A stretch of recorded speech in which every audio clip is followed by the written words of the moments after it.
നമുക്ക് ഇങ്ങനെ ഒരു സന്ദർഭം കർത്താവ് നൽകിയല്ലോ. സൂമിലൂടെയാണെങ്കിലും നിങ്ങൾ ആരാധിക്കുന്ന സ്ഥലം അത് കണ്ട് ഐ താങ്ക് ഗോഡ്. ശരിക്കും സൂം നമ്മളുടെ ഒരു ഓൾട്ടർനേറ്റീവ് എന്ന നിലയിൽ നമ്മൾ വന്നെന്നുള്ളതേ ഉള്ളൂ. അല്ലാതെ സൂം അല്ല നമ്മൾ ആഗ്രഹിക്കുന്നത്. തീർച്ചയായും നമുക്കൊരു കൂട്ടായ്മ ആവശ്യമുണ്ട്. ആ കൂട്ടായ്മ എല്ലാവർക്കും ലഭ്യമാകേണ്ടതിന് വേണ്ടി നമുക്ക് പ്രാർത്ഥിക്കാം. അധികം താമസിയാതെ അങ്ങനെ ഒരു അവസ്ഥയിലേക്ക് കർത്താവ് നമ്മളെ കൊണ്ടുവരട്ടെ എന്ന് ഞാനും പ്രാർത്ഥിക്കുന്നു. സൂമിലൂടെ നമുക്ക് ദൈവത്തിന്റെ വചനം കേൾക്കാനൊക്കെ കഴിയുമെങ്കിലും ഫിസിക്കലി ഒരു കൂട്ടായ്മ നമുക്ക് അനിവാര്യമാണ് എന്ന് വിശ്വസിക്കുന്ന ആളാണ് ഞാൻ. ഇപ്പോഴത്തെ ചെറുപ്പക്കാർക്കൊക്കെ ഇനിയിപ്പോ സൂം മതി എന്നുള്ള ഒരു ചിന്ത വന്നിട്ടുണ്ട്. ഇനിയിപ്പം ഗവൺമെന്റ് എല്ലാം അനുവദിച്ചാലും അങ്ങോട്ട് വേണോ വേണ്ടായോ എന്ന് സംശയമുള്ള പലരും ഉണ്ടെന്ന് ഈ കഴിഞ്ഞ ദിവസവും എന്നോട് ദോഹയിലെ തന്നെ ഒരു പാസ്റ്ററിനോട് പറഞ്ഞു, എന്റെ പൊന്നു സായിച്ചായ, ഇത് ഇനിയും കുറച്ചു കഴിഞ്ഞാൽ ഇതെല്ലാം അനുവദിച്ചാലും പല പിള്ളേർക്കും ഇപ്പൊ ഇത് വേണ്ടാന്ന് പറയുന്ന ഒരു സ്റ്റേജ്. അങ്ങനല്ല. നമ്മളൊരു കാര്യം മനസ്സിലാക്കണം. നമുക്ക് ഫിസിക്കലായിട്ട് തന്നെ നമുക്ക് കൂട്ടായ്മ ആവശ്യമുണ്ട്. നമ്മൾ ഒരുമിച്ച് കാണണം, ഒരുമിച്ച് സംസാരിക്കണം, ഒരുമിച്ച്. അത് വളരെ അനിവാര്യമായ ഒരു കാര്യമാണ് എന്നുള്ളത് നമ്മൾ മറന്നു പോകരുത്. ഇന്ന് ദൈവത്തിന്റെ വചനത്തിൽ നിന്ന് ചില കാര്യങ്ങൾ പറയാൻ ഞാൻ ആഗ്രഹിക്കുന്നു. അതിനോട് ചേർന്ന് വചനത്തിന്റെ കൂട്ടത്തിൽ തന്നെ ചില കാര്യങ്ങളും കൂടെ ചേർത്ത് പറയണമെന്ന് എനിക്ക് ആഗ്രഹമുണ്ട്. നമ്മള് യോഹന്നാന്റെ സുവിശേഷം 1-ാം അധ്യായത്തിന്റെ 12-ാമത്തെ വാക്യമാണ് ഞാൻ അതിന് ആധാരമായിട്ട് എടുക്കുന്നത്. അവിടെ പറഞ്ഞിരിക്കുന്ന ഒരു വാക്യം നമുക്ക് എല്ലാവർക്കും അറിയാവുന്ന വാക്യമാണ്. അത് വായിച്ചാലും വായിച്ചില്ലെങ്കിലും, അല്ലെങ്കിൽ എടുത്താലും എടുത്തില്ലെങ്കിലും അറിയാം, എല്ലാവർക്കും അറിയാവുന്നതായ വാക്യമാണ്. അവനെ കൈക്കൊണ്ട് അവന്റെ നാമത്തിൽ വിശ്വസിക്കുന്ന ഏവർക്കും ദൈവ മക്കളാകുവാൻ അവൻ അധികാരം കൊടുത്തു. അവനെ കൈക്കൊണ്ട് അവന്റെ നാമത്തിൽ വിശ്വസിക്കുന്ന ഏവർക്കും ദൈവ മക്കളാകുവാൻ അവൻ അധികാരം കൊടുത്തു. To all. അതാണ് വാസ്തവത്തിൽ പുതിയ നിയമത്തിന്റെ ഒരു വലിയ പ്രത്യേകത. ഏവർക്കും ദൈവമക്കളാകുവാൻ അവൻ അധികാരം കൊടുത്തു. നേരത്തെ അത് യഹൂദന്മാർക്ക് മാത്രമായിരുന്നു. എന്നാൽ ഇപ്പോൾ യഹൂദന്മാർക്ക് മാത്രമല്ല, എഫേസ്യ ലേഖനം 2-ാം അധ്യായത്തിൽ നമ്മൾ അതിന്റെ 17 മുതൽ 19 വരെയുള്ള വാക്യങ്ങൾ വായിക്കുമ്പോൾ, ഈ വാക്യങ്ങൾ ഞാൻ തന്നെ അങ്ങ് വായിച്ചു പോക്കോളാം. അവൻ വന്ന് ദൂരത്തായിരുന്ന നിങ്ങൾക്ക് സമാധാനവും സമീപത്തുള്ളവർക്ക് സമാധാനവും സുവിശേഷിച്ചു. അവൻ മുഖാന്തരം നമുക്ക് ഇരുപക്ഷക്കാർക്കും ഏകാത്മാവിനാൽ പിതാവിങ്കിലേക്ക് പ്രവേശനമുണ്ട്. അതായത് യഹൂദന്മാർക്കും യവനന്മാർക്കും നമ്മളെപ്പോലുള്ള ഏഷ്യൻസിനും മലയാളികൾക്കും ഞാൻ വർക്ക് ചെയ്യുന്ന സ്ഥലങ്ങളിലെ ആഫ്രിക്കക്കാർക്കും, ഞാൻ കഴിഞ്ഞ വർഷം കൊറോണ തുടങ്ങിയ സമയത്ത്, കഴിഞ്ഞ വർഷം എന്ന് പറഞ്ഞാൽ 2020 ഫെബ്രുവരിയിൽ ഞാൻ ബ്രസീലിൽ പോയി. അവിടെ കുറെ നാളുകൾ അവിടെ ലോക്ക്ഡൗൺ ആയി. എനിക്ക് തിരിച്ചു വരാൻ പറ്റാത്ത, എൻ്റെ ഫ്ലൈറ്റും എല്ലാം ക്യാൻസലായി. അങ്ങനെ 4 മാസത്തിൽ കൂടുതൽ അവിടെ നിൽക്കേണ്ടി വന്നു. അപ്പോൾ അവിടെയും സൗത്ത് അമേരിക്കയിലെ ആ സാധാരണക്കാരായ ആളുകൾക്കും ആഫ്രിക്കക്കാർക്കും ഏഷ്യക്കാർക്കും മലയാളികൾക്കും യഹൂദന്മാർക്കും എല്ലാം ഒരുപോലെ ദൈവത്തോട് ഏകാത്മാവിനാൽ പിതാവിങ്കിലേക്ക് പ്രവേശനം, അവൻ മുഖാന്തരം നമുക്ക് ഇരുപക്ഷക്കാർക്കും ഏകാത്മാവിനാൽ പിതാവിങ്കിലേക്ക് പ്രവേശനമുണ്ട് എന്ന് പറയുന്നു. അപ്പോൾ അവനെ കൈക്കൊണ്ട് അവന്റെ നാമത്തിൽ വിശ്വസിക്കുന്ന ഏവർക്കും ദൈവമക്കളാകുവാൻ അവൻ അധികാരം കൊടുത്തു. പ്രിയമുള്ളവരെ, ഒത്തിരി ദുരുപദേശങ്ങൾ വളർന്നു വരുന്നതായ ഒരു സാഹചര്യത്തിൽ പലപ്പോഴും അത് ഞങ്ങളെപ്പോലുള്ളവരുടെ ഒരു ഉത്തരവാദിത്വമാണ് ഈ കാര്യത്തെക്കുറിച്ചൊക്കെ പറയുന്നത്. അത് ആരോടും ദേഷ്യം ഉണ്ടായിട്ടോ ഒന്നുമല്ല. യോഹന്നാൻ അപ്പോസ്തലൻ പറയുന്നത് പോലെ, നിങ്ങളെ തെറ്റിക്കുന്നവരെ ഓർത്ത് ഞാനിത് നിങ്ങൾക്ക് എഴുതുന്നു. തെറ്റിക്കുന്നവരെ ഓർത്ത് തെറ്റിക്കുന്നവർക്കല്ല എഴുതുന്നത്, തെറ്റിക്കുന്നവരെ ഓർത്ത് നിങ്ങൾക്ക് എഴുതുന്നു. കാര്യം എന്താണെന്ന് ചോദിച്ചു കഴിഞ്ഞാൽ, നിങ്ങൾ തെറ്റിപ്പോകരുത്. അതുപോലെ നമ്മളെ തെറ്റിക്കാനായിട്ട് ഇറങ്ങിയിരിക്കുന്ന അന്ധകാരത്തിന്റെ ശക്തികൾ ധാരാളം ഉണ്ട്. അത് ദോഹയിലും ഉണ്ട്. അതുകൊണ്ട് നമ്മൾ മനസ്സിലാക്കേണ്ട ഒരു കാര്യം, അതുകൂടെ ഞാൻ ഇങ്ങനെ ചേർത്ത് പറയുന്നത് അത്യാവശ്യമാണെന്ന് ഞാൻ ചിന്തിക്കുന്നു. കാരണം നമ്മൾ ആരും തെറ്റിപ്പോകരുത്. അവനെ കൈക്കൊണ്ട് അവന്റെ നാമത്തിൽ വിശ്വസിക്കുന്ന ഏവർക്കും ദൈവമക്കളാകുവാൻ അവൻ അധികാരം കൊടുത്തു. എന്നാ കൊടുത്തത്? ചില ആളുകൾ പറയുന്നത് പൗലോസ് വന്നതിന് ശേഷമാണ് കൊടുത്തതെന്നാ. പൗലോസ് വന്നതിന് ശേഷം ഒന്നും അല്ല കൊടുത്തത്. സഭ ഉണ്ടാക്കിയത് പൗലോസ് ആണെന്ന് പറയുന്നവർ ദോഹയിൽ തന്നെയുണ്ട്. അങ്ങനല്ല വേദോത്സവം പഠിപ്പിക്കുന്നത്. അവരുടെ ടീച്ചിങ്സിൽ നിങ്ങൾ പെട്ടുപോകരുത്. നമ്മളോ നമ്മുടെ കുഞ്ഞുങ്ങളോ അതിനകത്ത് പെട്ടുപോകരുത്. വാതിൽ തുറന്നത് പൗലോസാണെന്ന് ആരും പറയരുത്. ഗേറ്റ് തുറന്നത് പൗലോസാണെന്ന് പറയുന്ന ആളുകളുണ്ട്. ഗേറ്റ് തുറന്നത് പൗലോസ് അല്ല, യേശുവാണ്. അവനെ കൈക്കൊണ്ട് അവന്റെ നാമത്തിൽ വിശ്വസിക്കുന്ന ഏവർക്കും, വേറെ ഒന്നുമില്ല. പത്രോസും യാക്കോബും യോഹന്നാനും ഒന്നും സഭയുടെ ഭാഗമല്ലായിരുന്നു എന്ന് പറയുന്ന ആളുകളുണ്ട്. നിങ്ങൾക്കറിയാം, പൗലോസും പത്രോസും ഒന്നും സഭയുടെ ഭാഗമല്ലെങ്കിൽ അപ്പോസ്തല പ്രവർത്തികൾ മൊത്തം നിങ്ങൾ വായിച്ചു നോക്കിക്കോ. പൗലോസ് വരുന്നതിന് മുമ്പ് തന്നെ തുടങ്ങിയതാണ് സഭ. അവിടെ സഭ എന്ന നിലയിൽ തന്നെ അപ്പോസ്തല പ്രവർത്തികളിൽ പൗലോസിന്റെ മാനസാന്തരത്തിനും പൗലോസ് സുവിശേഷം അറിയിക്കുന്നതിനും ഒക്കെ മുമ്പ് തന്നെ സഭയാണ് സഭ. അതുകൊണ്ട് സഭ പൗലോസിന്റെ കണ്ടുപിടുത്തമല്ല. അവനെ കൈക്കൊണ്ട് അവന്റെ നാമത്തിൽ വിശ്വസിക്കുന്ന ഏവർക്കും ദൈവമക്കളാകുവാൻ അവൻ അധികാരം കൊടുത്തു. അതിന് വേറെ ആരും ഗേറ്റ് തുറന്നു കൊടുത്തില്ല, അതിന്റെ ആവശ്യമില്ല. ആ ഗേറ്റ് നേരത്തെ തുറന്നതാ. അത് കാൽവറി ക്രൂശിൽ യേശു കർത്താവ് മരിച്ചപ്പോൾ അവന്റെ മരണം മുഖാന്തരം ദൂരത്തായിരുന്ന നിങ്ങൾക്കും സമീപത്തുള്ളവർക്കും സമാധാനം സുവിശേഷിച്ചു. അതാണ് അവൻ വന്ന് 16-ാം വാക്യത്തിൽ വായിക്കുന്നതാണ്. ക്രൂശിന്മേൽ വെച്ച് ശത്രുത്വം ഇല്ലാതാക്കി. അതിനാൽ എഫേസ്യരിലെ 2-ാം അധ്യായം ഞാൻ വായിക്കുന്നത്. ക്രൂശിന്മേൽ വെച്ച് ശത്രുത്വം ഇല്ലാതാക്കി, അതിനാൽ ഇരുപക്ഷത്തെയും ഏക ശരീരത്തിൽ ദൈവത്തോട് നിരപ്പിപ്പാനും തന്നെ അവൻ വന്ന് ദൂരത്തായിരിക്കുന്ന നിങ്ങൾക്ക് സമാധാനവും സമീപത്തുള്ളവർക്ക് സമാധാനവും സുവിശേഷിച്ചു. അത് പൗലോസ് വന്നല്ല, യേശു കർത്താവിനെ കുറിച്ചാണ് പറയുന്നത്. ക്രൂശിന്മേൽ വെച്ച് അവൻ മുഖാന്തരം നമുക്ക് ഇരുപക്ഷക്കാർക്കും ഏകാത്മാവിനാൽ പിതാവിലേക്ക് പ്രവേശനമുണ്ട്. ഇത് കർത്താവായ യേശു കാൽവറി ക്രൂശിൽ നിർവഹിച്ചു തന്ന കാര്യമാണ്, അല്ലാതെ പൗലോസിന് പ്രത്യേകമായിട്ട് കിട്ടിയ ഒരു കാര്യമല്ല എന്ന് നിങ്ങൾ മനസ്സിലാക്കണം. അതുകൊണ്ട് അങ്ങനെയുള്ള ദുരുപദേശങ്ങളിൽ നിങ്ങൾ പെട്ടുപോകരുത്.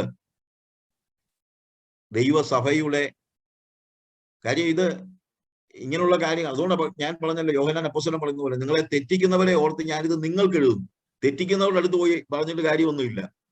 അപ്പോസ്തലന്മാർ പോലും തെറ്റിക്കുന്നവരുടെ അടുത്തല്ല പോയി പറഞ്ഞത് തെറ്റിപ്പോകുന്നവരുടെ അടുത്താണ് പോയി പറഞ്ഞത്.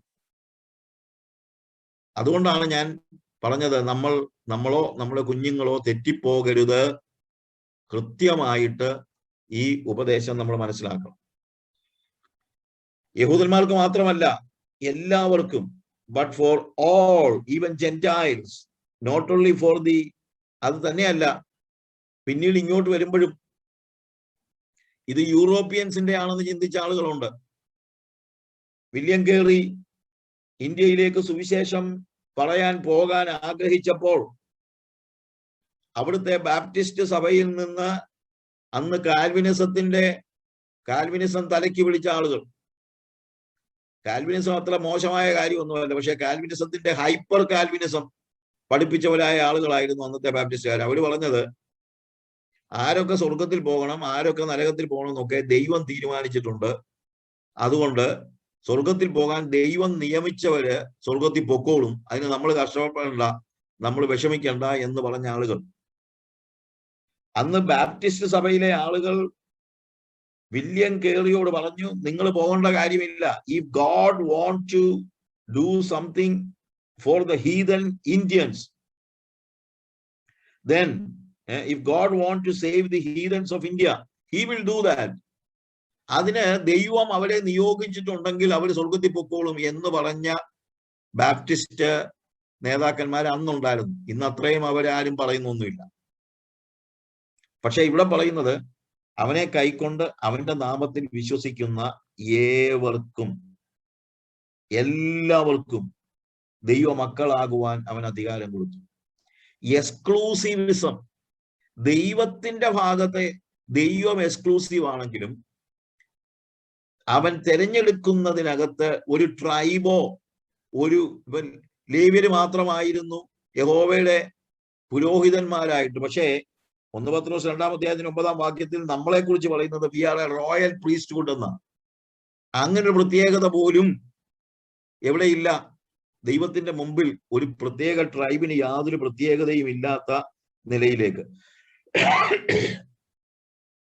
എന്ന് തന്നെയല്ല, ഇത് റിച്ച് പീപ്പിളിന്റെ കാര്യമല്ല, ധനികരായ ആളുകൾക്ക് വേണ്ടിയുള്ളതല്ല. അവനെ കൈക്കൊണ്ട് അവന്റെ നാമത്തിൽ വിശ്വസിക്കുന്ന ഏവർക്കും യേശു കർത്താവ് സുവിശേഷം അറിയിക്കുന്നതിന് വേണ്ടി അവന്റെ ശുശ്രൂഷയുടെ ആരംഭത്തിൽ നസറത്തിൽ വന്ന ലൂക്കോസിന്റെ സുവിശേഷം 4-ാം അധ്യായത്തിൽ 18-ാമത്തെ വാക്യത്തിൽ പറയുന്ന കാര്യം, ദരിദ്രന്മാരോട് സുവിശേഷം അറിയിക്കുവാൻ ദൈവത്തിന്റെ ആത്മാവ് എന്റെ മേലുണ്ടെന്നാണ്.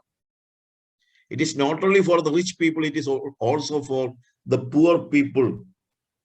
ഏറ്റവും ചെറിയവർക്ക് പോലും.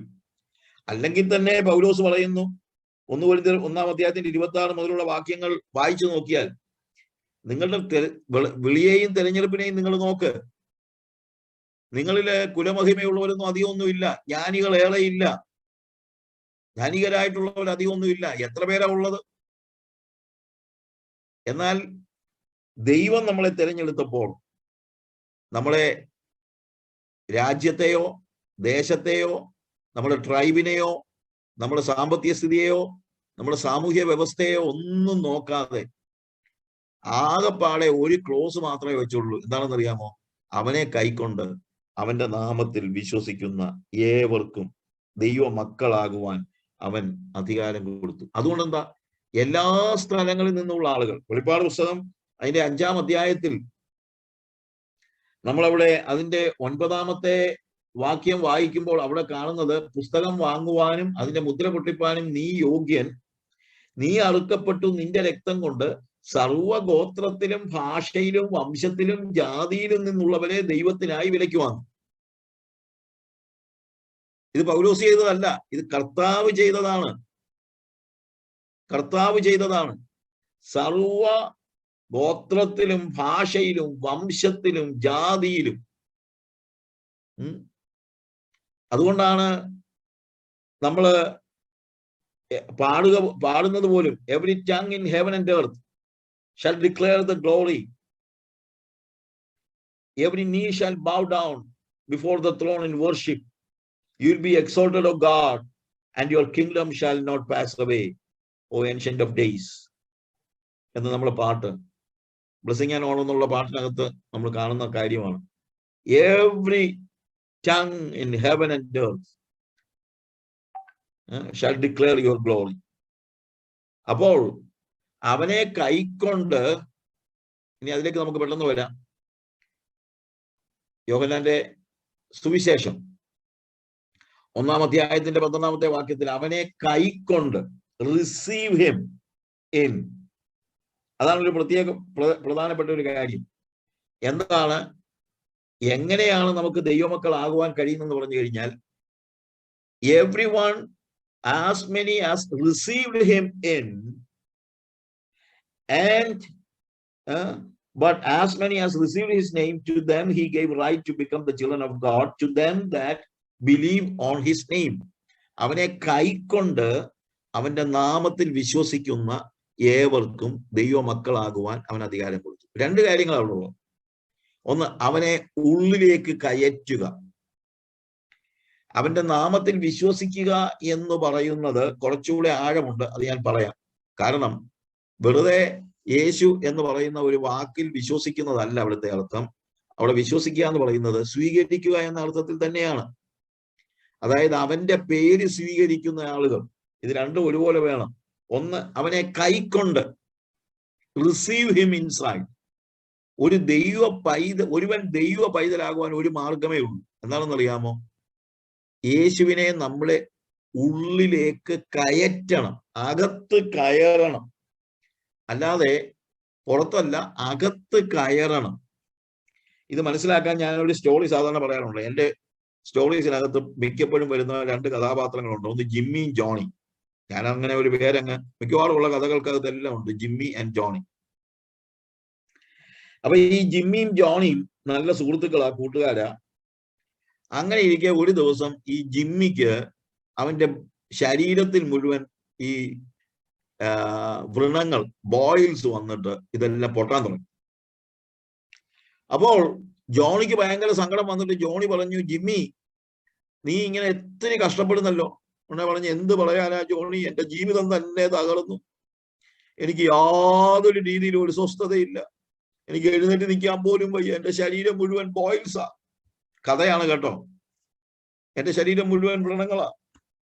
എന്നാ ജോണി പറഞ്ഞു, നീ എന്താ ഇങ്ങനെ ഇതിനെക്കുറിച്ച് സീരിയസ് അല്ലാതിരിക്കുന്നത്? ഞാൻ സീരിയസ് ആയിട്ട് എന്തെടുക്കാനാ? എന്നെ പറഞ്ഞു, ഞാൻ ഹോസ്പിറ്റലിൽ പോവും.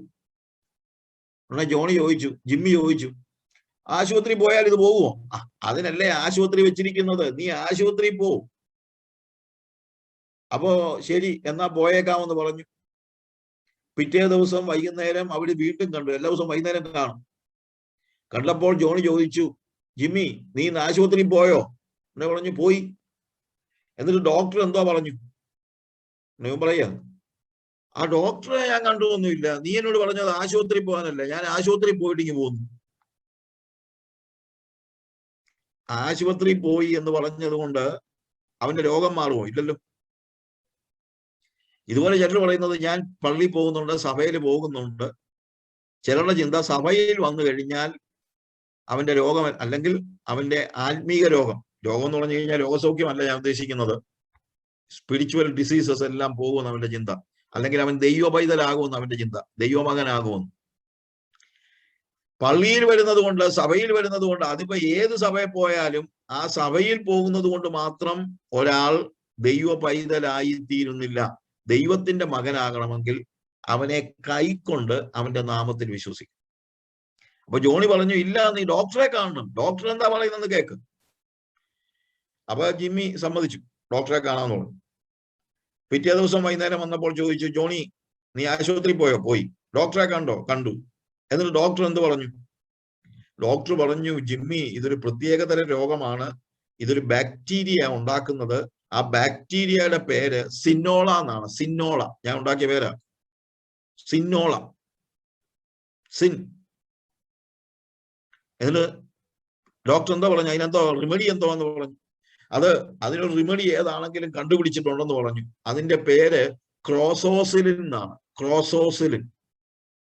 സിന്നോളായിക്കുള്ള ബാക്ടീരിയക്കുള്ള മരുന്നാണ് ക്രോസോസിലിൻ. എന്നിട്ട് അതെനിക്ക് കുറിച്ച് തന്നു. എന്നിട്ട് കുറിപ്പടി എടുത്ത് കാണിച്ചു. ക്രോസോസിലിൻ എഴുതിയിരിക്കുന്ന കുറിപ്പടി. എന്നിട്ട് മരുന്നെന്തിയേ? ഞാൻ മരുന്നൊന്നും വാങ്ങിച്ചില്ല. പിന്നെ എൻ്റെ കയ്യിൽ ഈ കുറിപ്പടി ഉണ്ട്, ഞാനിത് വായിച്ചോണ്ടിരിക്കുക. ഞാനിത് പല പ്രാവശ്യമായിട്ട് വായിക്കുന്നു. ക്രോസോസിലിൻ, ക്രോസോസിലിൻ, ക്രോസോസിലിൻ. ഇതുപോലെയാണ് ചില ആളുകൾ. അവര് പറയും, ബ്രദറെ ഞാൻ ചർച്ചിൽ പോകുന്നെന്നുള്ളത് മാത്രമല്ല, ഞാൻ വല്ലപ്പോഴൊക്കെ വേദോസവും വായിക്കുന്നുണ്ട് കേട്ടോ. വേദോസം വായിക്കുന്നത് അത്യാവശ്യമാണ്, സഭയിൽ പോകുന്നത് അത്യാവശ്യമാണ്. പക്ഷെ അതുകൊണ്ട് മാത്രം നീ ദൈവ പൈതലാകത്തില്ല. പലരുടെയും ചിന്ത ദൈവ പൈതലാകുന്ന ഇതൊക്കെ കാണിച്ചാൽ മതിയെന്ന്. ജോണി പറഞ്ഞു, ജിമ്മി നീ ഒരു ഫാർമസിസ്റ്റിനെ കണ്ട് അവിടെ നിന്ന് മരുന്ന് വാങ്ങിയില്ല. അപ്പൊ പിറ്റേ ദിവസം വൈകുന്നേരം പിന്നെയും കണ്ടു. ഞാൻ പെട്ടെന്നങ്ങ് പറയാ. എന്നിട്ട് ജോണി ചോദിച്ചു, നീ ഫാർമസിസ്റ്റിനെ കണ്ടോ? കണ്ടു. മരുന്ന് വാങ്ങിച്ചോ? വാങ്ങിച്ചു. ഇതേ എന്റെ കയ്യിൽ ഇരിപ്പുണ്ട്. കഴിച്ചില്ലേ? ഓ കഴിച്ചില്ല. അതെന്താ? ഞാൻ ഈ മരുന്ന് എന്റെ സിന്നോള വൈറസ്, സിന്നോള ബാക്ടീരിയയെ നശിപ്പിക്കുന്ന മരുന്ന്, ആന്റിബയോട്ടിക് ആണെന്ന് ഞാൻ പരിപൂർണമായും വിശ്വസിക്കുന്നു. ഞാൻ വിശ്വസിക്കുന്നു, ഞാൻ വിശ്വസിക്കുന്നു, ഞാൻ വിശ്വസിക്കുന്നു. അങ്ങനെ വിശ്വസിക്കുന്നെന്ന് 3 പ്രാവശ്യം പറഞ്ഞാൽ ഇവന്റെ രോഗം പോകുമോ? നമ്മളെയൊക്കെ ഒരു ചിന്തയുണ്ട്, ആരെങ്കിലും കൈപൊക്കിയിട്ട് ഞാൻ യേശുക്രിസ്തുവിൽ വിശ്വസിക്കുന്നു എന്ന് പറഞ്ഞാൽ ഉടനെ ഇവനങ്ങ് സ്വർഗത്തിൽ പോകുമെന്ന്. ഈ കാലയളവിൽ സഭകൾക്ക് പറ്റിയിരിക്കുന്ന ഏറ്റവും വലിയ പരാജയമാണ് ഒരു സിമ്പിൾ പ്രെയർ കൊണ്ട് നേരെ അങ്ങ് സ്വർഗത്തിൽ പോകുമെന്നുള്ള ചിന്ത. പോൾ വാഷർ പറഞ്ഞ ഒരു കാര്യമുണ്ട്, that is a false assurance of salvation. ഇന്നത്തെ ഏറ്റവും വലിയ പ്രശ്നം, നമ്മുടെ സഭയിൽ നല്ലൊരു ശതമാനം ആളുകളും ചിന്തിക്കുന്ന അവരങ്ങ് സ്വർഗത്തിൽ പോകുമെന്നാ. എന്നാൽ സഭയിൽ വരുന്നത് കൊണ്ടോ വേദപുസ്തകം ഒന്ന് വായിക്കുന്നത് കൊണ്ടോ ഒന്നും സ്വർഗത്തിൽ പോകുമെന്ന് നിങ്ങൾ ആരും ചിന്തിക്കേണ്ട. ദൈവ മക്കൾ മാത്രമേ സ്വർഗത്തിൽ പോകത്തുള്ളൂ. എങ്ങനെയാണ് ദൈവ പൈതലാകുന്നതെന്ന് ചോദിച്ചാൽ അവനെ കൈക്കൊണ്ട്, റിസീവ് ഹിം ഇൻ. ഉടനെ ജോണി പറഞ്ഞു, ജിമ്മി ഇത് കൈവച്ചേക്കാനുള്ളതല്ല, നീ വിശ്വസിക്കുന്നു എന്ന് മാത്രം പറഞ്ഞുകൊണ്ട് കാര്യമില്ല. നമ്മുടെയൊക്കെ പ്രത്യേകത ഏതാണല്ലോ, നമുക്കിതൊക്കെയാ വിശ്വാസമായ ഏറ്റവും വലിയ കാര്യം നമ്മൾ പറയുന്നത്, ഇല്ലേ? നമ്മൾ പറയുന്നത് നീ വിശ്വസിക്കണം. എന്ത് വിശ്വസിക്കണം?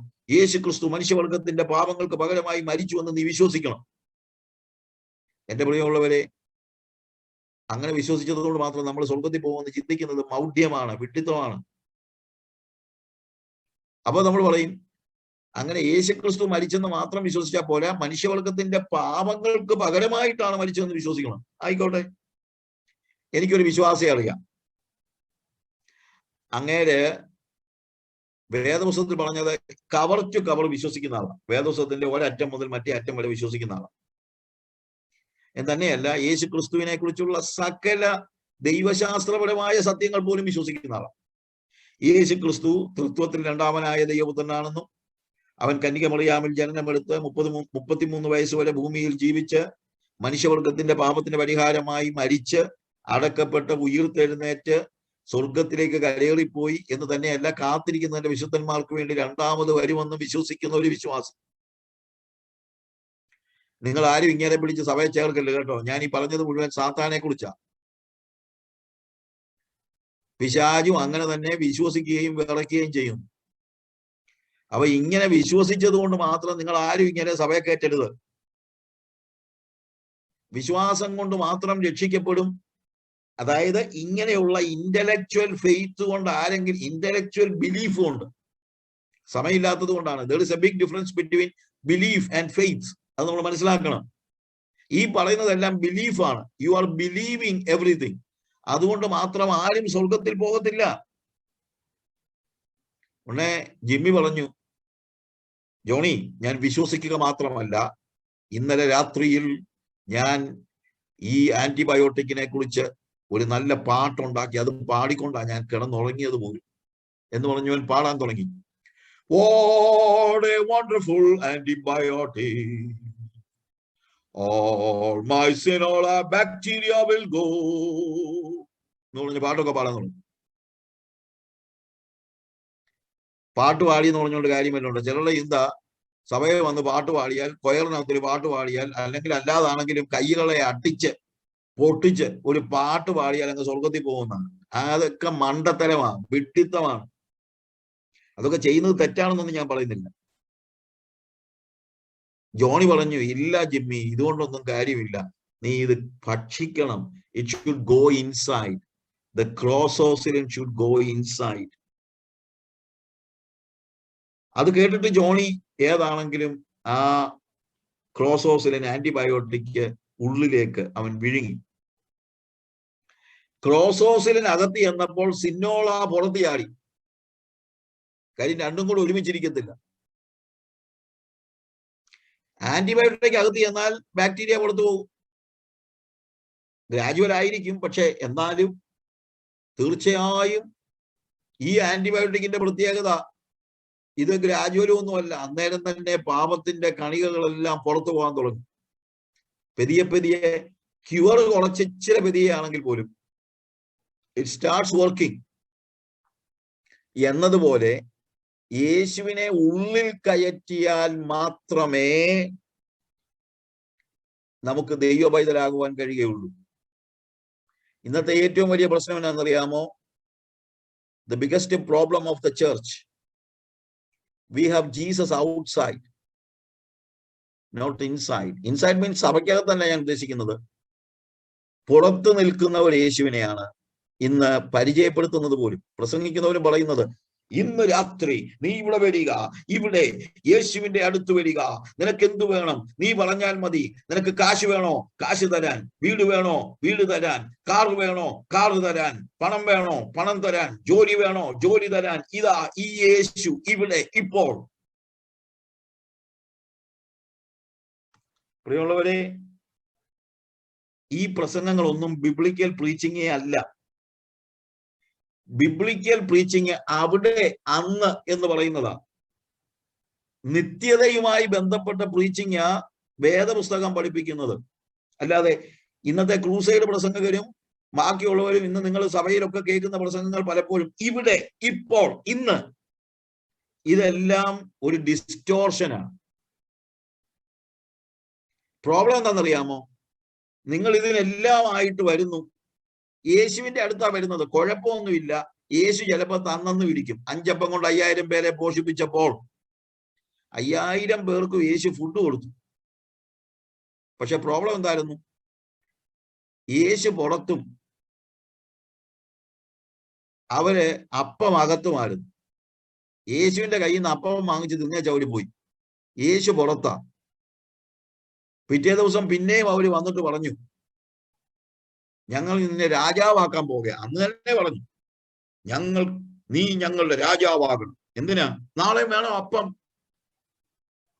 ഇന്ന് മിക്കവരും യേശുവിന്റെ പിന്നാലെ പോകുന്നത് അപ്പം കിട്ടാനോ ജോലി കിട്ടാനോ വീട് കിട്ടാനോ. കർത്താവ് പറഞ്ഞു, ഇന്നലെ തന്ന അപ്പം ഉണ്ടല്ലോ, അത് നശിച്ചു പോകുന്ന അപ്പമാണ്, അതുകൊണ്ടല്ലേ ഇന്ന് നിങ്ങൾക്ക് വിശന്നത്. എന്നാൽ ഇന്നലെ ഞാൻ നിങ്ങൾക്ക് അപ്പം തന്നു, നിങ്ങൾ ഞാൻ തന്ന അപ്പം തിന്നു. ഇന്ന് ഞാൻ പറയുന്നത്, നിങ്ങൾ എന്നെ തിന്നണം. Yesterday he was a bread giver, but today Jesus is asking you to eat him. അവൻ ബ്രെഡ് ഗിവർ അല്ല, അവൻ ബ്രെഡ് ആണ്. He is the living bread. ഞാൻ ജീവന്റെ അപ്പം ആകുന്നു. ഇത് അടിസ്ഥാനപരമായ ഒരു തത്വമാണ്. ഇത് പഠിപ്പിക്കാതെ നമ്മുടെ സഭ നന്നാകത്തില്ല. നിങ്ങളുടെ സഭയെന്നല്ല, ഒരു സഭയും നന്നാകത്തില്ല. ഇന്നത്തെ ഏറ്റവും വലിയ പ്രോബ്ലം, പുറത്തു നിൽക്കുന്ന യേശുവിനെ, സഹായിക്കുന്ന യേശുവിനെ, അപ്പം തരുന്ന യേശുവിനെ, സമ്പത്ത് തരുന്ന യേശുവിനെ, ജോലി തരുന്ന യേശുവിനെ, യേശു എവിടാ? പുറത്ത്. പക്ഷെ നമുക്ക് ആവശ്യമായിരിക്കുന്നത്, യേശു അകത്ത് കയറുകയാണ്. അവനെ കൈക്കൊണ്ട് അകത്തേക്ക് കയറട്ടെ യേശു. അവനെ കൈക്കൊണ്ട് അവിടം തൊട്ട് മാത്രമേ കാര്യങ്ങൾ നടക്കത്തുള്ളൂ.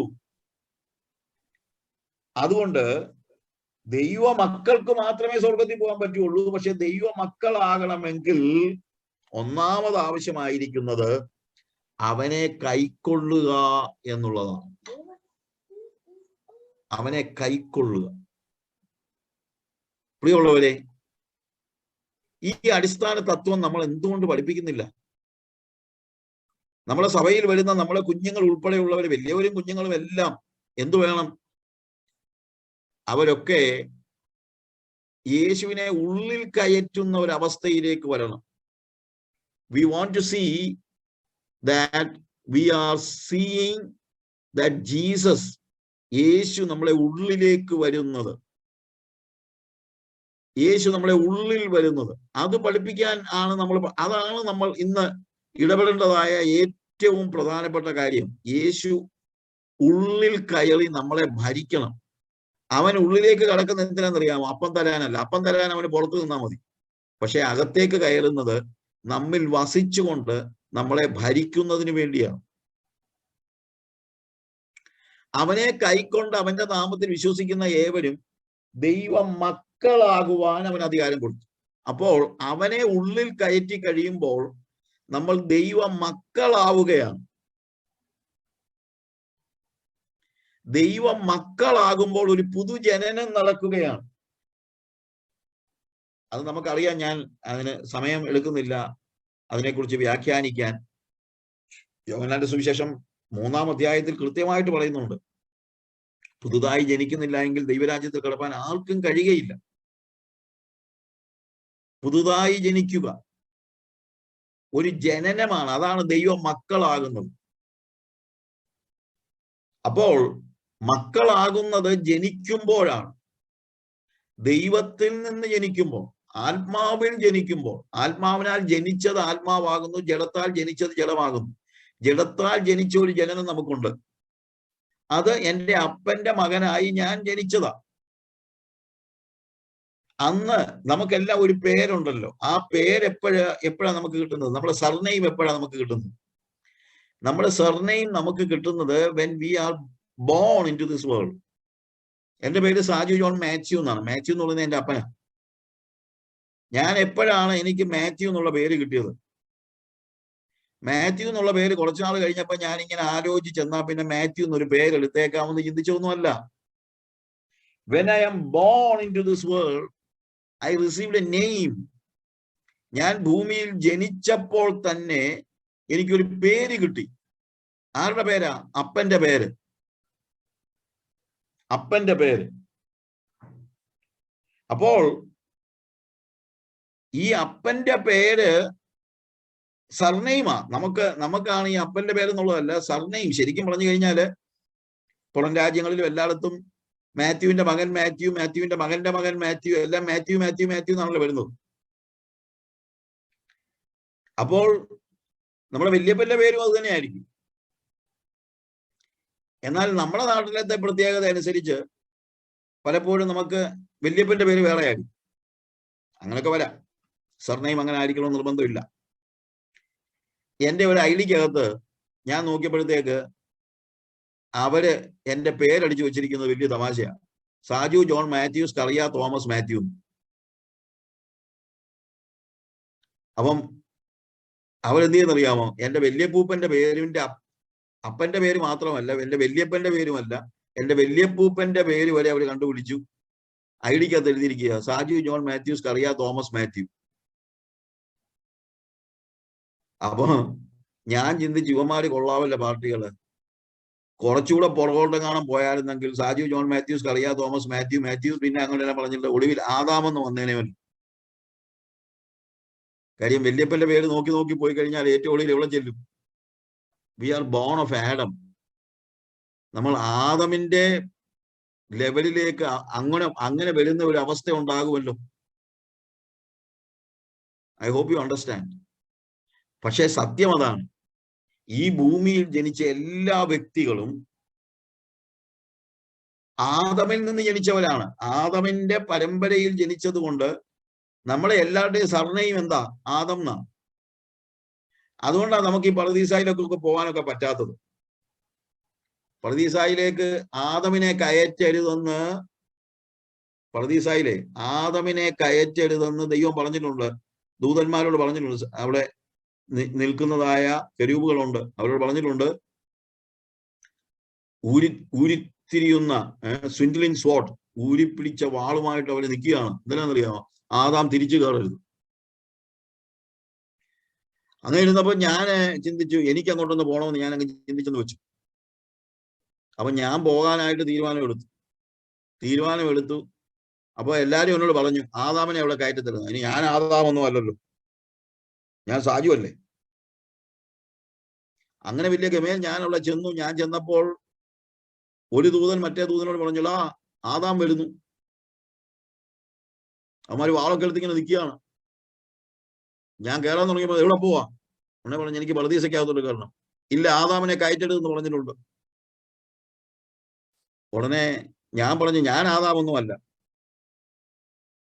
പക്ഷേ അവര് പറയും, നിങ്ങളുടെ റെക്കോർഡില് നിങ്ങളുടെ പേര് ആദാമെന്ന, മനുഷ്യകുലത്തിൽ ജനിച്ച എല്ലാവരുടെയും റെക്കോർഡിൽ കിടക്കുന്നത് ആദാമെന്ന. അതുകൊണ്ട് ആദാമിനെ ഇവിടെ കയറ്റത്തില്ല. എന്നാൽ അവനെ കൈക്കൊണ്ട് അവന്റെ നാമത്തിൽ, അവിടെയാണ് നാമം എന്നുള്ള വാക്കിന്റെ പ്രത്യേകത. അവനെ കൈക്കൊണ്ട് കഴിയുമ്പോൾ സംഭവിക്കുന്ന ഒരു കാര്യമുണ്ട്. We are born again. When we are born again, നമ്മുടെ പേര് മാറി, പുതിയ ഒരു പേര് ജനനം കൊണ്ടാണ് കിട്ടുന്നത്. എന്റെ മാത്യു എന്നുള്ള പേര് എനിക്ക് ജനനം കൊണ്ട് ലഭിച്ചെങ്കിൽ, ഭൂമിയിലെ ജനനം കൊണ്ട് ലഭിച്ചെങ്കിൽ, വീണ്ടും ജനിക്കുമ്പോൾ എനിക്ക് പുതിയൊരു പേര് കിട്ടുക. ഞാൻ ആത്മാവിൽ ജനിച്ചവനായതുകൊണ്ട് എന്റെ സർനെയിം ഇപ്പം ജീസസ് എന്നാ. ഞാൻ യേശുവിന്റെ പുറകെ നിൽക്കുക. യേശുവാ മുന്നൽ. നേരത്തെ ഞാൻ ആദാമിന്റെ പുറകിലാണ് നിന്നത്. അതുകൊണ്ടാണ് പറുദീസയിൽ ചെന്നപ്പോൾ അവർ പറഞ്ഞത്, ഞങ്ങൾ നോക്കുമ്പോൾ ആദാമിനെ മാത്രമേ കാണുന്നുള്ളൂ. കാര്യം മുന്നേ നിൽക്കുന്ന ആളെ മാത്രമേ ഞങ്ങൾക്ക് കാണാൻ പറ്റൂ. എന്നാൽ വീണ്ടും ജനിച്ചു കഴിഞ്ഞപ്പോൾ ഞാൻ വീണ്ടും ഏദൻ തോട്ടത്തിലേക്ക് പോകാമെന്ന് വെച്ചു. പക്ഷെ ഇപ്പോൾ എന്റെ മുമ്പിൽ ആദാമല്ല നിൽക്കുന്നത്, എന്റെ മുമ്പിൽ യേശുവാ നിൽക്കുന്നു. അപ്പൊ ദൂരേന്ന് കണ്ടപ്പോൾ ഞാൻ ഭാവനയിൽ പറയുക, ഒരു ദൂതൻ മറ്റേ ദൂതനോട് പറഞ്ഞു കാണും, പഴയ പാട്ട് വരുന്നുണ്ട്, ആദാം വരുന്നുണ്ട്, വാളെടുക്ക്. അങ്ങനെ അടുത്ത് വന്നപ്പോൾ മറ്റേ പുള്ളി പറഞ്ഞു, ചേട്ടാ അത് ഇന്നാളി വന്ന പുള്ളി അല്ലല്ലോ. അയ്യോ, അത് യേശുവാ കേട്ടോ, യേശുവാ. അവന്മാരുടെ they will put back the sword into the sheath back. അതാണ് അവനെ കൈക്കൊണ്ട് അവന്റെ നാമത്തെ സ്വീകരിക്കുന്ന ഏവർക്കും. വെറുതെ ഞാൻ മുമ്പേ പറഞ്ഞതുള്ള വിശ്വാസമല്ല, ആ നാമത്തെ സ്വീകരിക്കുകയാണ്. When you are bone, you get A new name, and that is the name of Jesus. And you are entering into heaven, you are entering into the paradise standing behind Jesus. Earlier you were standing behind Adam, and now you are standing behind Jesus. അതുകൊണ്ടാണ് നമുക്ക് സ്വർഗത്തിൽ പോകാൻ പറ്റുന്നത്, അല്ലെങ്കിൽ പോകാനൊന്നും പറ്റത്തൊന്നും. നമ്മുടെ പേരും കൊണ്ടും നമ്മുടെ പദവികൾ കൊണ്ടും നമ്മുടെ നന്മ കൊണ്ടും ഒന്നും നമുക്ക് സ്വർഗത്തിൽ പോകാൻ പറ്റുകയില്ല. സ്വർഗത്തിൽ പോകണമെങ്കിൽ ആകെ നമുക്ക് ഈ യേശുവിന്റെ പുറയിലെങ്ങാനും കയറി നിന്നാൽ കയറി പോകാന്നുള്ളതേ ഉള്ളൂ. യേശുവിന്റെ പുറകെ കയറി നിൽക്കണമെങ്കിൽ, അവന്റെ നാമം എടുക്കണമെങ്കിൽ we need to be born again. അങ്ങനെ ആദാം എന്ന എന്റെ പേര് മാറി യേശു എന്ന പേരിന്റെ പിന്നിൽ ഞാൻ നിൽക്കുന്നത് കൊണ്ട്, who were born not of the blood, ഈ യോഹന്നാന്റെ സുവിശേഷം 3-ാം അധ്യായം 13-ാമത്തെ വാക്യത്തിൽ നമ്മൾ കാണുന്നത്, 5-ാമത്തെ വാക്യത്തിൽ, who were not born of blood, nor of the will of the flesh, not of the will of the man, but of God. യോഹന്നാന്റെ സുവിശേഷം 3-ാം അധ്യായത്തിൽ അവിടെ നമ്മൾ കാണുന്നത് 13-ല്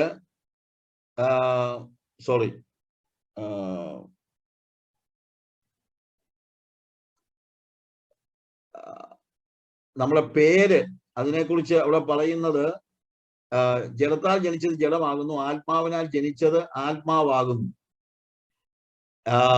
നിങ്ങൾ പുതുതായി ജനിക്കണം എന്ന് നിന്നോട് പറയാൻ ആശ്ചര്യപ്പെടരുത്. നമുക്ക് അതിന്റെ 1-ാമത്തെ അധ്യായത്തിൽ തന്നെ നമ്മൾ കാണുമ്പോൾ, താഴോട്ട് നമ്മൾ വായിക്കുമ്പോൾ നമ്മളിവിടെ കാണുന്നത് 13-ാമത്തെ വാക്യത്തിൽ, 1-ാം അധ്യായത്തിന്റെ 13-ാമത്തെ വാക്യത്തിൽ, അവർ രക്തത്തിൽ നിന്നല്ല, 12-ലാണ് നമ്മൾ കാണുന്നത്, അവനെ കൈക്കൊണ്ട് അവന്റെ നാമത്തിൽ വിശ്വസിക്കുന്ന ഏവർക്കും ദൈവമക്കളാകുവാൻ അവൻ അധികാരം കൊടുത്തു. 13-ാമത്തെ വാക്യത്തിൽ, അവർ രക്തത്തിൽ നിന്നല്ല, ജഡത്തിന്റെ ഇഷ്ടത്താലല്ല, പുരുഷന്റെ ഇഷ്ടത്താലല്ല, ദൈവത്തിൽ നിന്നത്രേ ജനിച്ചത്. വളരെ ക്ലിയർ ആയിട്ട് അവിടെ എഴുതിയിട്ടുണ്ട്. അവനെ കൈക്കൊണ്ട് അവന്റെ നാമത്തിൽ വിശ്വസിക്കുന്ന ഏവർക്കും ദൈവമക്കളാകുവാൻ അധികാരം കൊടുത്തു. എങ്ങനെയാണ് ദൈവമക്കളാകുന്നത്?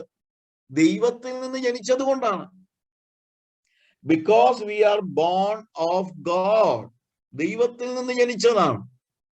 അങ്ങനെ ദൈവത്തിൽ നിന്ന് ജനിച്ചത് കൊണ്ട് തീർച്ചയായും നമുക്ക് ആ പേര് ഉണ്ട്. We are children of God. നമ്മൾ ദൈവ മക്കളായി തീർന്നിരിക്കുകയാണ്. അങ്ങനെ ഈ പുതിയ ജനനം, അവനെ കൈക്കൊണ്ട് അവന്റെ നാമത്തിൽ വിശ്വസിക്കുന്ന ഏവർക്കും ദൈവ മക്കളാകുവാൻ അധികാരം കൊടുത്തു. അവർ ദൈവത്തിൽ നിന്നത്രേ ജനിച്ചത്. ആ ദൈവത്തിൽ നിന്ന് ജനിച്ചത് കൊണ്ട് ഒരു ഭവനത്തിൽ ജനിക്കുമ്പോൾ, ദൈവത്തിന്റെ ഭവനത്തിൽ ജനിക്കുമ്പോൾ അതിൻ്റെതായ അധികാരങ്ങളുണ്ട്. അത് നമ്മൾ മനസ്സിലാക്കണം. First of all, by birth I get authority. ജനനത്താൽ എനിക്ക് കിട്ടുന്നത് ഒന്ന് അധികാരമാണ്. I have the authority as a son of my father. എനിക്ക് എന്റെ ഭവനത്തിൽ, എന്റെ വീട്ടിൽ എനിക്ക് അധികാരമുള്ളത് എന്തുകൊണ്ടാണ്? Because I am the son. എന്റെ വീട്ടിൽ ജോലിക്കാർക്കുള്ള അധികാരത്തിനൊക്കെ ഒരു പരിധിയുണ്ട്. ജോലിക്കാർക്ക് അവർക്ക് വേണ്ടതൊക്കെ എന്റെ പാരൻസും ഗ്രാൻഡ് പാരൻസും ഒക്കെ വളരെ ജനറസ് ആയിരുന്നു. നമ്മുടെ വീട്ടിലെ പണിക്കാർ, ഒത്തിരി പണിക്കാരൊക്കെ ഉള്ളൊരു വീടാണ് ഞാൻ ജനിച്ചതും വളർന്നതുമല്ല. അവർക്കൊക്കെ ആവശ്യമുള്ളതൊക്കെ കൊടുക്കാനൊന്നും അവർക്ക് യാതൊരു മടിയില്ല. അവരുടെ പിള്ളേരുടെ എഡ്യൂക്കേഷനോ, അവർക്കൊരു ഹോസ്പിറ്റലിൽ പോകാനുള്ള പൈസയോ, വീട് വെച്ച് കൊടുക്കുകയോ, ഒത്തിരി വീടുകളൊക്കെ വെച്ച് കൊടുത്തിട്ടുണ്ട്. വീടെന്ന് പറഞ്ഞു കഴിഞ്ഞാൽ നമ്മൾ തൊഴിലാളികളാണ്, ജോലിക്കാർ. പക്ഷേ അപ്പന്റെ വീട് എനിക്കതാണ്. വേറെ വീടൊക്കെ വെച്ച് ഇന്ന് പറഞ്ഞതുപോലെ ദൈവമക്കളല്ലാത്തവർക്കും ദൈവം ഉപകാരങ്ങളെല്ലാം ചെയ്യും, രോഗം സൗഖ്യമാക്കി കൊടുക്കും. പലപ്പോഴും നമ്മൾ ചിന്തിക്കുന്നത് ഒരു രോഗസൗഖ്യം കിട്ടിയാൽ അതുകൊണ്ട് നമ്മളങ്ങ് സ്വർഗത്തിൽ പോകുന്നു. യേശു കർത്താവ് ഭൂമിയിൽ ജീവിച്ചപ്പോൾ എത്രയോ പേരുടെ രോഗങ്ങൾ സൗഖ്യമാക്കി. അവരെല്ലാവരും സ്വർഗത്തിൽ പോകാനിരിക്കുകയാണോ? കാരണം അവരിൽ നല്ലൊരു ശതമാനവും യേശുവിനെ അനുഗമിച്ചില്ല, ശിഷ്യത്വത്തിലേക്ക് വളർന്നില്ല. ഇന്നും പറ്റുന്ന പ്രശ്നം ഇതാണ്. ക്രൂസൈഡിലും മറ്റുള്ളിടത്തും എല്ലാം രോഗസൗഖ്യമുണ്ട്, മറ്റു പല കാര്യങ്ങളുണ്ട്. പക്ഷെ അവരാരും അനുഗമനത്തിന്റെ പാതയിലേക്ക് വരുന്നില്ല. അനുഗമനത്തിന്റെ പാതയിലേക്ക് വരുന്നത് വീണ്ടും ജനിച്ചവരാണ്. അതുകൊണ്ട് കർത്താവിന്റെ രോഗം സൗഖ്യമാക്കി ബ്രദറെ. എന്തോർത്തോണ്ടാ? എനിക്ക് ക്യാൻസർ വന്നതാ, അത് കർത്താവ് സൗഖ്യമാക്കി. ഇതൊക്കെ ശരിയാണെന്ന് ഞാനൊന്നും പറയുന്നില്ല, അങ്ങനെ സൗഖ്യമാക്കി ഇല്ലെന്നൊന്നും പറയുന്നില്ല. പക്ഷെ അതുകൊണ്ട് മാത്രം നിങ്ങൾ സ്വർഗത്തിൽ പോകത്തില്ല. കാരണം അതുകൊണ്ട് മാത്രം നിങ്ങൾ ദൈവ പൈതലാകുന്നില്ല. ദൈവ പൈതലാകണമെങ്കിൽ അവനെ കൈക്കൊണ്ട് അവന്റെ നാമം സ്വീകരിക്കണം. അവന്റെ നാമം സ്വീകരിക്കണമെങ്കിൽ അവനിൽ നിന്ന് ജനിക്കണം. അവൻ അപ്പനാകണം. അപ്പനായാൽ മാത്രമേ ദൈവമക്കളാകുള്ളൂ. അല്ലാതെ നമ്മള് ദൈവത്തോട് ചെന്ന് കരഞ്ഞു പ്രാർത്ഥിച്ചാൽ അത് ഹിന്ദു ആണെങ്കിലും മുസ്ലിം ആണെങ്കിലും ക്രിസ്ത്യാനി ആണെങ്കിലും ആരാണെങ്കിലും ദൈവത്തിന് കരുണയുണ്ട്. അതുകൊണ്ട് ദൈവം കരുണ കാണിക്കും, എല്ലാവരോടും കരുണ കാണിക്കും. ആ കരുണ കാണിക്കുന്നത് കൊണ്ട് അവർ ദൈവമക്കളാണെന്ന് നിർബന്ധമില്ല. ദൈവമക്കളാകണമെങ്കിൽ അവനെ ഉള്ളിൽ സ്വീകരിക്കണം. Jesus outside and Jesus inside, ഈ ഡിഫറൻസ് നമ്മൾ മനസ്സിലാക്കണം. ഇന്ന് പലപ്പോഴും നമ്മുടെ സഭകളിൽ ജീസസ് ഔട്ട്സൈഡാ. നമ്മളെ സഹായിക്കുന്ന യേശു, നമുക്ക് വല്ലതൊക്കെ തരുന്ന യേശു. എന്നാൽ അതല്ല നമ്മൾ അനുഗമിക്കേണ്ടതായ, അല്ലെങ്കിൽ നമുക്ക് ആവശ്യമുള്ളതായ കാര്യം അതല്ല എന്നുള്ളത് നമ്മൾ മനസ്സിലാക്കുക. പ്രിയമുള്ളവരെ, ഇവിടെ when I am born, I am a child and I get authority. എനിക്ക് അതോറിറ്റി ഉണ്ട്. അവിടെ നമ്മൾ വായിക്കുന്ന തന്നെ, അവനെ കൈക്കൊണ്ട് അവന്റെ നാമത്തിൽ വിശ്വസിക്കുന്ന ഏവർക്കും ദൈവമക്കളാകുവാൻ അവൻ അധികാരം കൊടുത്തെന്നാണ്. God has given him authority as a son. The authority of a son. അത് വളരെ പ്രധാനമാണ്. When you are a son, you have authority. ഈ അതോറിറ്റി അഥവാ അധികാരത്തിന് ഒത്തിരി പ്രിവിലേജസ് ഉണ്ട്. Because I am a sun. ഞാൻ ജോലിക്കാരൻ, എന്റെ വീട്ടിലെ ജോലിക്കാരനല്ല. എന്റെ വീട്ടിലെ ജോലി ഞാൻ ചെയ്യുമായിരിക്കും, അത് വേറെ കാര്യം. പക്ഷെ എന്റെ വീട്ടിലെ ജോലി ചെയ്യുന്നത് കൊണ്ട് ഞാൻ ജോലിക്കാരനല്ല. എന്റെ ഭാര്യ അല്ലെങ്കിൽ എന്റെ മക്കൾ എന്റെ വീട്ടിൽ എനിക്ക് ജനിച്ചത് അവർ വീട്ടിലെ ജോലിയൊക്കെ ചെയ്യുമായിരിക്കും. എന്റെ വീട്ടിലെ ജോലി ചെയ്യുന്നത് കൊണ്ട് മാത്രം കാര്യമില്ല. അവർക്ക് എന്റെ പേരുണ്ട്. ശ്രുതി സാജു എന്ന് പറയുന്ന പേര് അവർക്കെല്ലാം കൊടുത്തിട്ടുണ്ട്. ശുഭ്ര സാജു, ശ്രേയ സാജു, എന്റെ വൈഫിന്റെ പേര് ജെസി സാജു. ഈ പേര് കിട്ടണം. ആ പേര് കിട്ടിയാൽ അധികാരമാണ്. കാരണം മക്കൾക്കുള്ള അവകാശമാണ്. അങ്ങനെയുള്ള authority we get access. Authority ഉള്ളവർക്ക്, അധികാരമുള്ളവർക്ക് ആക്സസ് കിട്ടുന്നു, പ്രവേശനം കിട്ടുന്നു. Authority gives access for you to enter in your father's house. Now you have a name upon you. നമ്മുടെ മേൽ ഒരു പേരുള്ളത് കൊണ്ട്, ദൈവത്തിന്റെ പേര് നമ്മുടെ മേലുള്ളത് കൊണ്ട്, അതുകൊണ്ടാണ് ഞാൻ പറഞ്ഞത് നമ്മുടെ സർനെയിം മാറിയെന്ന്. നേരത്തെ ഞാൻ മാത്യു ആയിരുന്നു. മാത്യു എന്ന് പറഞ്ഞിട്ട് കാര്യമില്ല. ശരിക്കും പറഞ്ഞാൽ ഞാൻ മിസ്റ്റർ ആഡം ആയിരുന്നു. പക്ഷെ ഇപ്പോൾ ആഡം എന്നുള്ള എന്റെ സർനെയിം മാറിയിട്ട് അവിടെ ജീസസിന്റെ സർനെയിം വന്നിരിക്കും. ജീസസ് വന്നിരിക്കും. അതുകൊണ്ട് ഭയങ്കര അധികാരമാണ് എനിക്ക്. ദൈവസഭയിൽ, സ്വർഗത്തിൽ, എല്ലായിടത്തും എനിക്ക് ഐ ഹാവ് ആക്സസ്. എന്റെ വീട്ടിലേക്ക് ഞാൻ കയറി ചെല്ലുന്നത് മേ ഐ കമിൻ സർ എന്നൊക്കെ പറഞ്ഞോളല്ലേ. എന്റെ പിള്ളേരാണ് കയറി വരുന്നത്. എന്തുവാ, സ്കൂളിൽ നിന്ന് പിള്ളേർ കയറി വരികയാണെന്ന് വെച്ചു, അവരെന്തുവാ മേ ഐ കമിൻ സർ എന്നൊക്കെ പറഞ്ഞാണ് കയറി വരുന്നത്. അവര് വന്ന് ഡോർ വാലിച്ച് തുറന്ന് കയറുക അല്ലേ. എന്തുകൊണ്ടാ? അവർക്ക് ആക്സസ് ഉണ്ട്. ഇതുപോലെ നമുക്ക് ദൈവത്തിങ്കലേക്ക് പ്രവേശനമുണ്ട്. 1-2 വാക്യങ്ങൾ ഞാൻ പെട്ടെന്ന് വായിക്കാം, അതുമായിട്ട് റിലേറ്റഡ് ആയിട്ട്. റോമാലേഖനം 5-ാം അധ്യായത്തിന്റെ 2-ാമത്തെ വാക്യത്തിൽ ഈ പ്രവേശനത്തെ കുറിച്ച് പറയുന്നത്, നാം നിൽക്കുന്ന ഈ കൃപയിലേക്ക് നമുക്ക് അവൻ മൂലം വിശ്വാസത്താൽ പ്രവേശനവും ലഭിച്ചിരിക്കുന്നു. We have access to this grace that we stand by faith. ആര്? Through him. അവൻ മൂലം നമുക്ക് വിശ്വാസത്താൽ നാം ഇപ്പോൾ നിൽക്കുന്ന ഈ കൃപയിലേക്ക് പ്രവേശനം ലഭിച്ചിരിക്കുന്നു. നാം ദൈവ തേജസ്സിന്റെ പ്രത്യാശയിൽ പ്രശംസിക്കുന്നു. കാര്യം ഇതിനകത്തേക്ക് കയറി ഈ ആക്സസ് കിട്ടിക്കഴിഞ്ഞപ്പോൾ എനിക്ക് ദൈവത്തിങ്കിലേക്ക് ആക്സസ് ലഭിച്ചിരിക്കുകയാണ്. ആക്സസ് ലഭിച്ചിരിക്കുകയാണ്. എനിക്കിപ്പോൾ പിതാവിനോട് സമാധാനമുണ്ട്. Access, we have access to God. നേരത്തെ എനിക്ക് ദൈവവുമായിട്ട് ആക്സസ് ഇല്ലായിരുന്നു. കാര്യം ദൈവ പൈതലല്ലായിരുന്നു ഞാൻ. എന്നാൽ യേശുക്രിസ്തു തന്റെ കാൽവറി ക്രൂശിലെ മരണത്താൽ എന്നെ വീണ്ടെടുത്ത് അവന്റെ മരണത്താൽ എന്നെ നീതീകരിച്ചു.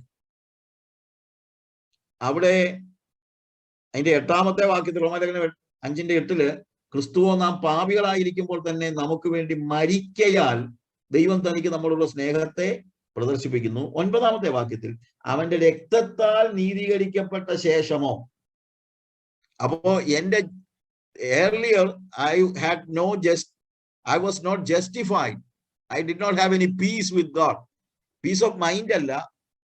പീസ് ഓഫ് മൈൻഡ് പല രീതിയിൽ കിട്ടുമായിരിക്കും. പക്ഷേ പീസ് വിത്ത് ഗോഡ്, അതാണ് റോമാലേഖനം 5-ാം അധ്യായത്തിൽ നമ്മൾ കാണുന്നത്. By faith we have peace with God. ഇപ്പൊ ദൈവത്തോട് എനിക്ക് സമാധാനമുണ്ട്. ആ സമാധാനം എനിക്ക് ആക്സസ് തരും. യു സി, ആ ആക്സസ് അതെനിക്ക് എങ്ങനെയാണ്? Because I am justified. ആ ജസ്റ്റിഫിക്കേഷൻ നടന്നത് എങ്ങനെയാണ്? അവന്റെ രക്തത്താൽ നീതീകരിക്കപ്പെട്ട ശേഷം. By the blood of Jesus I am justified and because I am justified by the blood of Jesus I have access towards God. ദൈവത്തിങ്കിലേക്ക് എനിക്ക് പ്രവേശനം ലഭിച്ചിരിക്കുന്നു. ഇനി എഫേസ്യ ലേഖനം വായിക്കുമ്പോൾ അതിന്റെ 2-ാം അധ്യായത്തിന്റെ 18-ാമത്തെ വാക്യത്തിൽ അവൻ മുഖാന്തരം നമുക്ക് ഇരുപക്ഷക്കാർക്കും ഏകാത്മാവിനാൽ പിതാവിങ്കലേക്ക് പ്രവേശനമുണ്ട്. അപ്പൊ നമുക്ക് പിതാവിങ്കലേക്ക് പ്രവേശനമുണ്ട്, ആക്സസ് ഉണ്ട്. എന്തുകൊണ്ടാ? Because we are children. ഇത് മക്കൾക്ക് മാത്രമുള്ള അവകാശമാണ്. അവനെ കൈക്കൊണ്ടാൽ മാത്രമാണ്, അവനെ ഉള്ളിൽ കയറ്റിയാൽ എന്തെങ്കിൽ മാത്രമേ, അവനെ ഉള്ളിൽ കയറ്റുമ്പോൾ നമ്മൾ അവനിൽ നിന്ന് ജനിക്കുകയാണ്. അങ്ങനെ നമ്മൾ അവന്റെ മകനാവുകയാണ്. ദൈവ മക്കളാകുവാൻ അവൻ അധികാരം കൊടുത്തു. അപ്പോൾ മുതൽ നമ്മുടെ പേര് മാറിയിരിക്കുകയാണ്. നമ്മൾ അവന്റെ മക്കളായി തീർന്നിരിക്കുകയാണ്. മക്കൾക്ക് അധികാരമുണ്ട്. അധികാരമുണ്ടെങ്കിൽ ആക്സസ് ഉണ്ട്. അപ്പോൾ നാം നിൽക്കുന്ന ഈ കൃപയിലേക്ക് നമുക്ക് ആക്സസ് ഉണ്ട്.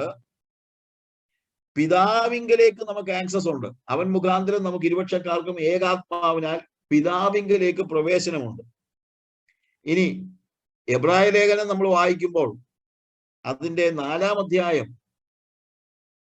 അതിന്റെ 16-ാമത്തെ വാക്യത്തിൽ നമ്മൾ കാണുന്നത്, അതുകൊണ്ട് കരുണ ലഭിപ്പാനും തൽസമയത്ത് സഹായത്തിനുള്ള കൃപ ലഭിപ്പാനുമായി നാം ധൈര്യത്തോടെ കൃപാസനത്തിങ്കിലേക്ക് അടുത്തു ചെല്ലുക.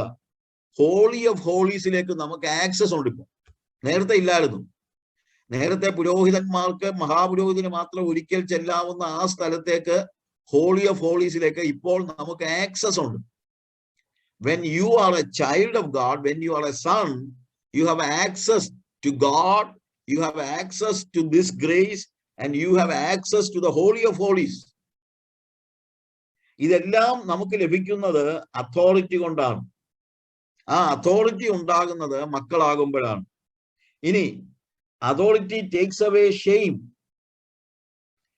അതോറിറ്റി ഉണ്ടെങ്കിൽ, മക്കൾ എന്ന അവകാശമുണ്ടെങ്കിൽ, നമുക്ക് പിന്നീട് പിതാവിന്റെ ഭവനത്തിലേക്ക് കയറാനോ പിതാവിന്റെ അടുത്തേക്ക് ചെല്ലാനോ ഒന്നും ഷെയിം ഒന്നുമില്ല. നമ്മള് എന്റെ പിള്ളേർ എന്റെ വീട്ടിലേക്ക് വരുന്നത് നാണിച്ചും കരഞ്ഞും ഒന്നുമല്ല. They are proud of entering into their father's house because they have relationship. ഇതുപോലെയുള്ള ഒരു റിലേഷൻ ഇന്ന് പലപ്പോഴും നമുക്ക് ഉണ്ടാകുന്നില്ല, നമ്മുടെ കുഞ്ഞുങ്ങൾക്ക് ഉണ്ടാകുന്നില്ല. They do not experience the sonship in their life.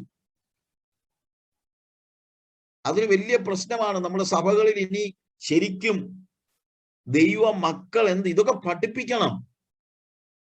ആ അനുഭവത്തിലേക്ക് ആളുകൾ വരണം. നമ്മൾ ദൈവമക്കളാണെന്നൊക്കെ ഇങ്ങനെ പറയും, പക്ഷേ എങ്ങനെയാണ് ദൈവമക്കളായത് എന്ന് നമ്മൾ പലപ്പോഴും പറയുന്നില്ല. എങ്ങനെയാണ് ദൈവമക്കളായത്? ജോണിയുടെയും ജിമ്മിയുടെയും കഥ പറയുന്ന പോലെ പലരും ദൈവമക്കളായത് എങ്ങനെ? പള്ളി സഭായോഗത്തിന് പോയി, ഞങ്ങൾ പാട്ട് പാടി, ഞങ്ങൾ വിശ്വസിച്ചു, ഞങ്ങൾ പ്രാർത്ഥിച്ചു, ഞങ്ങൾ see all kind of things that we do in the church, we think that makes us the children of God. No. അങ്ങനെ പലരും ഇന്ന് ഫോൾസ് അഷ്വറൻസ് ഓഫ് സാൽവേഷനിലാണ്. രക്ഷയുടെ തെറ്റായ ഉറപ്പ്,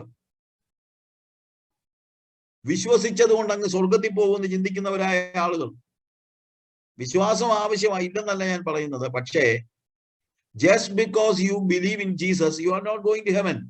The question, are you born again? നിങ്ങൾ വീണ്ടും ജനിച്ചതാണോ? യേശു നിങ്ങളുടെ ഉള്ളിലേക്ക് കയറി നിങ്ങളെ ഭരിക്കുന്നുണ്ടോ? യേശു പുറത്താണോ അകത്താണോ? 90% വിശ്വാസികളുടെ ജീവിതത്തിൽ പോലും യേശു പുറത്താണ്. That is a big mistake. അതുകൊണ്ട് അതോറിറ്റി ഇല്ലാത്തത് കൊണ്ട് നമുക്ക് ബോധ്യമില്ല, അവന്റെ സന്നിധിയിലേക്ക് പ്രവേശിക്കാനുള്ള ബോധ്യമില്ലാത്ത ഒരു കാര്യം. ഇപ്പോഴും നമ്മള് എന്താണ്, ഒരു നാണമില്ലാതെ എല്ലാ കാര്യങ്ങളൊക്കെ പറയുമെങ്കിലും ദൈവത്തിന്റെ സന്നിധിയിലേക്ക് പ്രവേശിക്കാൻ ഇപ്പോഴും പല ആളുകൾക്കും മടിയും പേടിയും ഒക്കെ. എന്തുകൊണ്ടാ? they do not have the authority. ആ അതോറിറ്റി ഉണ്ടാകണമെങ്കിൽ ആക്സസ് ഉണ്ടാകണം. ആക്സസ് നമുക്ക് ഉണ്ടാകണമെങ്കിൽ അതോറിറ്റി ഉണ്ടാകണം. ആ അതോറിറ്റി നമുക്ക് കിട്ടുന്നത് it is through the birth, new birth. അടുത്തതായിട്ട് അതോറിറ്റി ഗിവ്സ് യു ഫ്രീഡം, സ്വാതന്ത്ര്യം. അതോറിറ്റി ഉള്ളത് കൊണ്ട് നമുക്ക് ദൈവത്തെ പ്രതിനിധീകരിക്കുവാനുള്ള അവകാശമുണ്ട്. All authority in heaven and earth is given unto me. നമ്മൾ മത്തായിയുടെ സുവിശേഷം 28-ാം അധ്യായത്തിന്റെ 18-ാം വാക്യം വായിക്കുമ്പോൾ all authority in heaven and earth is given unto me, so you go. You go. സ്വർഗത്തിലും ഭൂമിയിലും സകല അധികാരവും എനിക്ക് നൽകപ്പെട്ടിരിക്കുന്നു, അതുകൊണ്ട് നിങ്ങൾ പോകാൻ. എന്താ അതിന്റെ അർത്ഥം? നിങ്ങൾ പോകുന്നത് നിങ്ങളുടെ പേരിലല്ല, പ്രത്യുത നിങ്ങൾ എന്നെ റെപ്രസെന്റ് ചെയ്യുക. When you are a child of God, you represent Jesus in this world. അത് അതോറിറ്റിയാ. ഞാൻ ഈ ഭൂമിയിൽ ജീവിക്കുമ്പോൾ, ഞാനൊരു വ്യക്തിയെ കാണുമ്പോൾ, ഞാൻ സുവിശേഷം പറയുമ്പോൾ എന്റെ സുവിശേഷം അല്ല ഞാൻ പറയുന്നത്. ഞാൻ പറയുന്നത് യേശുവിന് പറയാനുള്ളതാണ്. ഞാനൊരു മകനായി കഴിഞ്ഞാൽ എന്റെ അപ്പന്റെ പകരക്കാരനാണ് ഞാൻ. You understand what I say? ഞാൻ അപ്പന്റെ പകരക്കാരനാകണം. ഇന്ന് നമ്മളോട് തന്നെ ഒന്ന് ചോദിച്ചേ, നമുക്ക് ആ ഒരു ബോധ്യം. ഇത് ചുമ്മാ വർത്തമാനം പറയുന്ന കാര്യം ഒന്നുമല്ല ഞാൻ പറഞ്ഞത്. വർത്തമാനം പറയാൻ എല്ലാവർക്കും പറ്റും. യേശുവിന്റെ പ്രതിനിധിയായിട്ട് ഈ ഭൂമിയിൽ ഞാൻ ഇറങ്ങിച്ചെല്ലുകയാണ്. All the authority in heaven and earth is given unto me, so you go എന്ന് പറയുന്നതായ ഒരു സ്റ്റേജ് നമുക്കുണ്ടോ? അത് നമ്മൾ അനുഭവിക്കുന്നുണ്ടോ? And you will have freedom. പിന്നീട് ആ ഫ്രീഡം നമുക്ക് ഉണ്ടാകുന്നത് എന്തുകൊണ്ടാണ്? Because you are not a slave, you are a son. ഒരു ജോലിക്കാരൻ അല്ലെങ്കിൽ ഒരു കൂലിക്കാരൻ എന്താണെങ്കിലും സ്വാതന്ത്ര്യമില്ല. അവന്റെ സ്വാതന്ത്ര്യത്തിനൊക്കെ ഒരു പരിധിയുണ്ട്. എന്നാൽ പുത്രൻ നിങ്ങളെ സ്വതന്ത്രരാക്കിയാൽ, ഗലാത്യ ലേഖനം 5-ാം അധ്യായത്തിൽ, ഗലാത്യ ലേഖനം 5-ാം അധ്യായത്തിന്റെ 1-ാമത്തെ വാക്യം വായിക്കുമ്പോൾ അവിടെ നമ്മൾ കാണുന്നത് സ്വാതന്ത്ര്യത്തിനായിട്ട് ക്രിസ്തു നമ്മളെ സ്വതന്ത്രരാക്കി. സ്വാതന്ത്ര്യത്തിനായിട്ട്, ഫ്രീഡം. എന്ത് ഫ്രീഡം? മകൻ എന്ന ഫ്രീഡം. അതാണ്. അതുപോലെ അതോറിറ്റി ഗിവ്സ് യു ഇൻഹെറിറ്റൻസ്. ഞാൻ ദൈവത്തിന്റെ മകനായി കഴിഞ്ഞാൽ എനിക്ക് തീർച്ചയായിട്ടും ഇൻഹെറിറ്റൻസ് ഉണ്ട്. നമ്മൾ ഗലാത്യ ലേഖനം അതിന്റെ 4-ാം അധ്യായത്തിന്റെ 5 മുതലുള്ള വാക്യങ്ങൾ വായിക്കുമ്പോൾ, അവൻ ന്യായപ്രമാണത്തിന് കീഴിലുള്ളവരെ വിലയ്ക്ക് വാങ്ങിയിട്ട് നാം പുത്രത്വം പ്രാപിക്കുന്നത് തന്നെ നിങ്ങൾ മക്കളാകൊണ്ട് അബ്ബാ പിതാവേ എന്ന് വിളിക്കുന്ന സ്വപുത്രത്വത്തിന്റെ ആത്മാവിനെ ദൈവം നമ്മളെ ഹൃദയങ്ങളിൽ അയച്ചു. ഭയങ്കര ഫ്രീഡമാണ് എനിക്കിപ്പോ, ഭയങ്കര ഫ്രീഡം. കാരണം എന്താണെന്നറിയാമോ? I know I am a sun. അങ്ങനെ നീ ഇനി ദാസനല്ല, പുത്രനത്രേ. പുത്രനെങ്കിലോ ദൈവഹിതത്താൽ അവകാശിയുമാകുന്നു. ഞാൻ സ്വർഗത്തിന്റെ അവകാശിയാണ്, ഞാൻ ദൈവത്തിന്റെ അവകാശിയാണ്. I am a son. മക്കൾക്ക് മാത്രമുള്ള ഒരു കാര്യമാണ്. എൻ്റെ വീട്ടിൽ എൻ്റെ അപ്പന്റെ സകല കാര്യങ്ങൾക്കും എനിക്ക് അവകാശമുണ്ട്. എൻ്റെ മക്കൾക്ക് എൻ്റെ എല്ലാ കാര്യങ്ങളിലും അവകാശമുണ്ട്. അത് പുത്രത്വം നൽകുന്നതായ സ്വാതന്ത്ര്യമാണ്.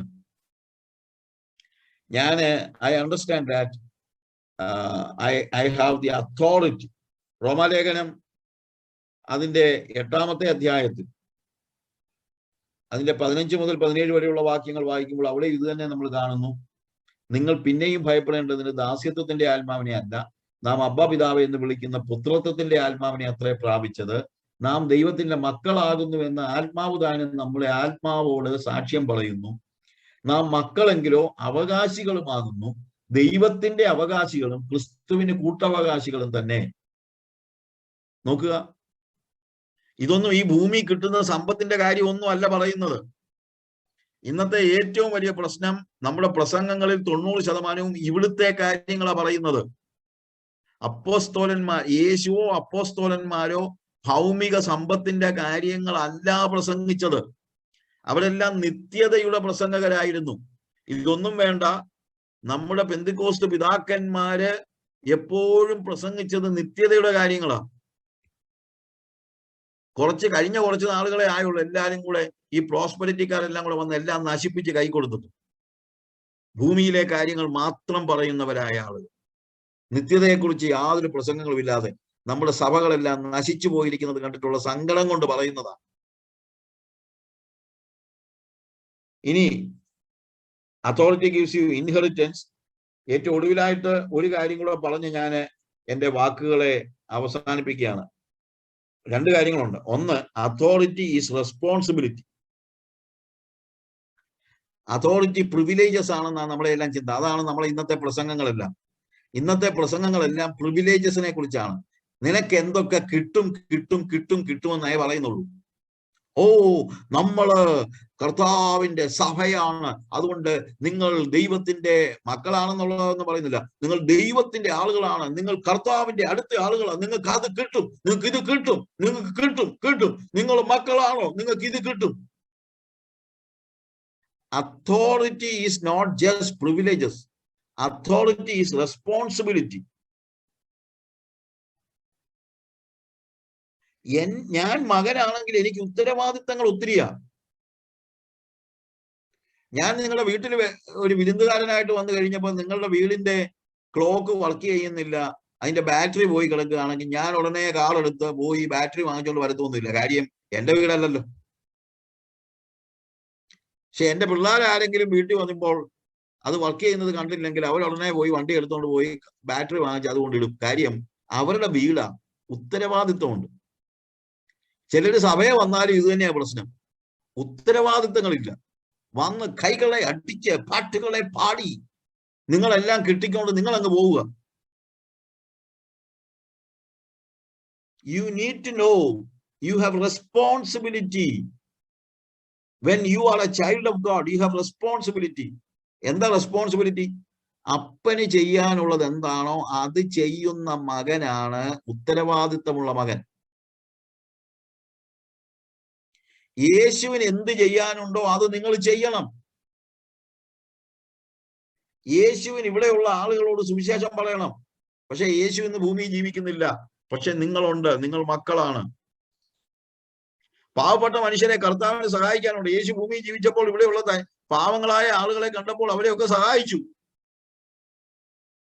അതൊക്കെ യേശുവിന് ചെയ്യാനുള്ളതാ, നിങ്ങൾ ചെയ്യണം. അത് ഉത്തരവാദിത്തമാണ്. If you are a son, you have responsibility. ഏറ്റവും ഒടുവിലായിട്ട് മലയാളത്തിൽ പറഞ്ഞാൽ do not spoil the name of the father എന്ന് ഞാൻ എഴുതി വെച്ചിരിക്കുന്നത്, അപ്പന്റെ പേര് കളയരുത്. അപ്പനാന്നൊക്കെ പറഞ്ഞോണ്ട് നടക്കുന്ന നോക്കിക്കൊള്ളാം. പക്ഷേ അപ്പനാണെന്ന് പറഞ്ഞാൽ അപ്പന്റെ സ്വഭാവം കാണിക്കണം, അപ്പന്റെ പേര് കളയരുത്, അപ്പനെ പോലെ ജീവിക്കണം. കണ്ടോ, ഇവൻ അപ്പന്റെ മോനാണെന്ന് പറയണം. യേശുവിന്റെ മക്കളാണെന്ന് പറഞ്ഞുകൊണ്ടിരിക്കും. ദൈവത്തിന്റെ മക്കളാണെങ്കിൽ ദൈവം എന്തൊക്കെ കാണിക്കും അതുപോലുള്ള കാര്യങ്ങൾ ചെയ്യണം. എന്റെ അപ്പന്റെ പേര് ഞാൻ കളയാൻ പാടില്ല. നമ്മൾ ഈ ഗ്രാമീണരായ ആളുകളല്ലേ, ഞങ്ങളൊക്കെ ഗ്രാമീണരായ ആളുകളാണ്. ഈ ഗ്രാമത്തിലൊക്കെ ഒരു പ്രത്യേകത ഉണ്ടല്ലോ, എല്ലാവർക്കും എല്ലാവരെയും അറിയാം. അപ്പൊ ഞാനിപ്പോഴും ആലോചിക്കുന്നുണ്ട്, ഈ എന്റെ ഫാദർ ഒത്തിരി ജനറസ് ആയിരുന്നു. അത് ജനറസ് ആണെന്നുള്ളത് ഇപ്പൊ പറയാൻ വേണ്ടി പറയുന്നതല്ല, ഒരു ഉദാഹരണം പറയാൻ വേണ്ടിയാണ്. ഈ പുള്ളിക്ക് പലയിടത്ത് പോയി ഒക്കെ പരിചയങ്ങളുള്ള ആളായതുകൊണ്ട് അദ്ദേഹം നാട്ടിൽ വന്നു, ഇഷ്ടംപോലെ പൈസയുണ്ട്. അപ്പൊ ഈ ഒരു ഉദാഹരണം പറഞ്ഞാൽ, മുടി വെട്ടാൻ പോയാലും ബാർബറ് അവന് അന്നത്തെ കണക്ക് വെച്ച് പറഞ്ഞാല് 50 രൂപയാണെന്ന് പറഞ്ഞു കഴിഞ്ഞാൽ 100 രൂപ എടുത്ത് കൊടുത്തു കഴിഞ്ഞാൽ ബാക്കി വാങ്ങിക്കത്തില്ല. അതൊരു സിസ്റ്റമാണ്, ഈ ഗ്രാമത്തിലേക്ക് സിസ്റ്റമാണ്. 200 രൂപ നിന്റെ 200 എന്ന് പറയും. പക്ഷെ ഇതിന്റെ ഇപ്പൊ അനുഭവിക്കുന്നത് ഞാനാ. എന്നാന്ന് ചോദിച്ചു കഴിഞ്ഞാല്, ഞാൻ മുടി വെട്ടിയിട്ട് ഇറങ്ങുമ്പോഴും അവന്റെ മനസ്സിലെ ചിന്ത എന്താ, അവൻ എന്നോട് 100 രൂപയാണ് മുടി വെട്ടാണെന്ന് പറഞ്ഞ് ഞാൻ 200-ന്റെ ഒരു നോട്ട് എടുത്ത് കൊടുത്തു. അവൻ ബാക്കി തരത്തില്ല. കാര്യം ബേബിച്ചായന്റെ മോനല്ലേ. അപ്പൊ ഞാന് അവനോട് 200 കൊടുത്തിട്ട് ഇരുന്നോട്ടെ എന്ന് പറഞ്ഞു കഴിഞ്ഞാൽ അവൻ 10 പേരോട് പറയും, ബേബിച്ചായന്റെ മോനാ കേട്ടോ, ഒരു വ്യത്യാസവും ഇല്ല, ബേബിച്ചായനെ പോലെ തന്നെയാ. കാണുന്നത് തന്നെയല്ല ആ സ്വഭാവം. എന്നാ അതേസമയം 200 രൂപ കൊടുത്തു കഴിഞ്ഞിട്ട് ഞാൻ ബാക്കിക്ക് നിൽക്കുക. അവനിങ്ങനെ ചിരിച്ചോണ്ട് നിന്നപ്പോ ഞാൻ ചോദിച്ചു, അപ്പൊ ബാക്കി എന്തിയെ? ആ മോനെ, അത് എത്ര മുടി വെട്ടാൻ എത്ര രൂപയാ? 100 രൂപ. ആ ബാക്കി 100 രൂപ ഇങ്ങോട്ട് എടുക്ക് എന്ന് പറഞ്ഞ് ഇവനോട് 100 രൂപ ഞാൻ തിരിച്ചു വാങ്ങിച്ചാൽ അവൻ 100 രൂപ എനിക്ക് തരും. പക്ഷേ പോകുമ്പോ നാട്ടുകാരോട് പറയും, അവൻ ബേബിച്ചായന്റെ മോനാണോന്ന് എനിക്കൊരു സംശയം. ബേബിച്ചായൻ ഇന്ന് വരെ എന്ത് ചെയ്തിട്ടില്ല? ബാക്കി വാങ്ങിച്ചിട്ടില്ല. അപ്പോൾ അപ്പന്റെ പേര് കളയരുത്. അപ്പൊ അതുകൊണ്ട് ഞാന് എന്റെ നാട്ടിൽ ചെന്ന് കഴിഞ്ഞാൽ എത്ര നഷ്ടം വന്നാലും അത് അതുപോലെ ഞാൻ കാണിക്കത്തുള്ളൂ. കാര്യം എന്റെ അപ്പന്റെ പേര് കളയുന്നത് എനിക്ക് ഇഷ്ടമല്ല. എന്റെ അപ്പൻ എങ്ങനെയായിരുന്നു അങ്ങനെ ജീവിക്കാനാണ് എനിക്കിഷ്ടം. അത് ഭൂമിയിലെ കാര്യം. പക്ഷേ നമ്മൾ ദൈവമക്കളാണെങ്കിൽ യേശു എങ്ങനെ ജീവിക്കുമോ അതുപോലെ വേണം ഞാൻ ജീവിക്കാൻ. ആ യേശുവിന്റെ പേര് കളയരുത്. നമ്മൾ റോമാലേഖനത്തിൽ തന്നെ അതിന്റെ 2-ാമത്തെ അധ്യായത്തിൽ അതിന്റെ 24-ാമത്തെ വാക്യം വായിക്കുമ്പോൾ അവിടെ കാണുന്ന ഒരു കാര്യമുണ്ട്, നിങ്ങൾ നിമിത്തം ദൈവത്തിന്റെ നാമം ജാതികളുടെ ഇടയിൽ ദുഷിക്കപ്പെടുന്നു. ഇതല്ലേ ഇന്ന് സംഭവിക്കുന്നത്. നമ്മൾ വിശ്വാസികളാണെന്ന് പറഞ്ഞ് നടക്കുക, പക്ഷേ എത്ര പേര് നമ്മളെക്കുറിച്ച് പറയും, ഓ യേശുവിനെ പോലെ തന്നെ എന്ന് എത്ര പേര് പറയും. ഒരു കഥയൂടെ പറഞ്ഞുകൊണ്ട് ഞാൻ എന്റെ വാക്കുകൾ അവസാനിപ്പിക്കും. അതിതാണ് ഒരു പെൺകുട്ടി, ബ്ലൈൻഡാ, പാർഷ്യലി ബ്ലൈൻഡ്. അവളെ ഈ ബോംബെയില് റെയിൽവേ സ്റ്റേഷനിൽ ആപ്പിൾ വിൽക്കുന്ന പണിയാ അവക്ക്. അപ്പം അവക്ക് ഇച്ചിരേ കാണത്തുള്ളൂ, കണ്ണ് ശരിക്കും കാണത്തില്ല. പക്ഷേ ആപ്പിളൊക്കെ തൂക്കി കൊടുക്കും, പൈസയൊക്കെ എണ്ണി വാങ്ങിക്കും. അതൊക്കെ അവള് ടച്ച് കൊണ്ട് അവക്കെല്ലാം അറിയാം. ഇപ്പം ഒരു ടേബിളിൽ ഇതെല്ലാം ഇങ്ങനെ അടുക്കി എല്ലാം വെച്ചിരിക്കുകയാണ്. അപ്പൊ ബോംബെയിലെ കാര്യം നിങ്ങൾക്ക് അറിയാമല്ലോ, ഒരു ട്രെയിൻ വന്നു കഴിഞ്ഞാൽ ഭയങ്കര തിരക്കാ. അപ്പോൾ ഒരുത്തൻ ഈ ട്രെയിൻ കയറാനുള്ള ആവേശത്തിന് ഒരു വലിയൊരു സൂട്ട് കേസും കൊണ്ട് വന്നു, ഈ ടേബിളിന്റെ മൂലയ്ക്ക് തട്ടി ആപ്പിൾ എല്ലാം കൂടെ ഉരുണ്ട് താഴെ പോയി. ആരും നോക്കി നിൽക്കത്തൊന്നുമില്ല അവിടെ. കാര്യം ട്രെയിൻ പോയി കഴിഞ്ഞാൽ അവന്റെ ജോലിക്ക് മറ്റു പ്രശ്നം. അതുകൊണ്ട് എല്ലാരും ഓടി കയറി പോകാനായിട്ടുള്ള തിരക്കിനകത്ത് പോയി. ചിലര് ഈ ആപ്പിളെ ചവിട്ടിക്കൊണ്ടൊക്കെ കയറിപ്പോയി. അപ്പോൾ ഒരു വ്യക്തി അയാളുടെ ബാഗ് അവിടെ മാറ്റി വെച്ചിട്ട് ഈ ആപ്പിളൊക്കെ പെട്ടെന്ന് പെറുക്കിയെടുത്തു. താഴെ പോയ ആപ്പിളെല്ലാം പെറുക്കിയെടുത്ത് വെച്ചു. ട്രെയിൻ അങ്ങ് പോയി. ട്രെയിൻ പോയി കഴിഞ്ഞിട്ട് ഇയാൾ ഇത് എല്ലാം തുടച്ച് പിന്നെ ഇത് കുറച്ച് നല്ല ആപ്പിളുകളെല്ലാം അടുക്കി തിരിച്ചു വെച്ചു. എന്നിട്ട് ചതഞ്ഞ ആപ്പിൾ എല്ലാം കൂടെ ഒരു സൈഡിൽ കൂട്ടി വെച്ചു. അപ്പൊ ഈ പെൺകുട്ടി ഇങ്ങനെ കരഞ്ഞുകൊണ്ട്, ഓൾമോസ്റ്റ് കരഞ്ഞുകൊണ്ട് നിൽക്കുക, കരയുക അവള്. അപ്പോ ഒടുവില് ഈ വ്യക്തി ഈ പെൺകുട്ടിയോട് ചോദിച്ചു, മോളെ ആപ്പിളിന് എന്നാ വില? അപ്പം അവള് പറഞ്ഞു, അങ്കിൾ ആപ്പിളിന് കിലോയ്ക്ക് 100 രൂപയ്ക്കാണ് ഞാൻ വിൽക്കുന്നത്. ആ മോളെ, മിക്കവാറും ഉള്ള എല്ലാ ആപ്പിളും ഞാൻ തിരിച്ചു വെച്ചിട്ടുണ്ട് കേട്ടോ. കുറച്ച് ചതഞ്ഞ ആപ്പിളുണ്ട്, അത് ഞാൻ മാറ്റി വെച്ചു. ഞാൻ കുറച്ച് ആപ്പിൾ വാങ്ങിക്കാൻ വേണ്ടിയാ വന്നത്. അതെ, എനിക്ക് ചതഞ്ഞ ആപ്പിൾ മതി മോളെ, കാരണം ജ്യൂസ് അടിക്കാനാ. അതിപ്പോ ചതഞ്ഞതാണേലും കുഴപ്പമില്ലല്ലോ, അതുകൊണ്ട് ഞാനിത് എടുത്തോളാം എന്ന് പറഞ്ഞ് അയാൾ അത് തൂക്കി. 5 കിലോ ഉണ്ട്. 5 കിലോയ്ക്ക് 500 രൂപ എടുത്ത് കൊച്ചിൻ്റെ കൈ കൊടുത്തു. 1 രൂപ പോലും കുറച്ചില്ല. എന്നിട്ട് പറഞ്ഞു, ഓക്കെ മോളെ, എന്നാ ഞാൻ പൊക്കോട്ടെ. ബാക്കി ആപ്പിളിനൊന്നും പറ്റിയില്ല. അപ്പൊ ഈ കൊച്ച് ഈ മനുഷ്യനോട് ചോദിച്ചു, സർ ഞാൻ ഒരു കാര്യം ചോദിച്ചോട്ടെ? കണ്ണു കാണത്തില്ല കൊച്ചിന്. ചോദിച്ചോ മോളെ. സർ ഞാൻ ഒന്ന് ചോദിച്ചോട്ടെ, അങ്ങ് യേശു ആണോ? Are you Jesus? ഇങ്ങനെ ചിരിച്ചോണ്ട് ചോദിച്ചു, അതെന്താ മോളെ അങ്ങനെ? നീ എന്താ അങ്ങനെയൊക്കെ ചോദിക്കാൻ കാര്യം? അത് സർ, എന്റെ അമ്മ പറഞ്ഞിട്ടുണ്ട്, നിന്റെ പ്രതിസന്ധിയുടെ സമയത്തും പ്രയാസത്തിന്റെ സമയത്തും യേശുവിനെ വിളിച്ച് കരഞ്ഞാൽ യേശു വന്ന് സഹായിക്കുമെന്ന്. ഞാനിത് താഴെ വീണപ്പം പറഞ്ഞു, യേശുവേ എന്നെ സഹായിക്കണമെന്ന്. അങ്ങ് യേശു ആണോ? പ്രിയമുള്ളവരെ, ജീവിതത്തിൽ ഒരിക്കലെങ്കിലും ആരെങ്കിലും നമ്മളോട് ചോദിച്ചിട്ടുണ്ടോ, നിങ്ങൾ യേശു ആണോ? കാര്യം യേശു എന്ത് ചെയ്യുമായിരുന്നോ അത് ചെയ്ത മനുഷ്യനാണ് അങ്ങ്. ഞാൻ പറഞ്ഞ മനസ്സിലായല്ലോ? ഇതാണ് റെസ്പോൺസിബിലിറ്റി.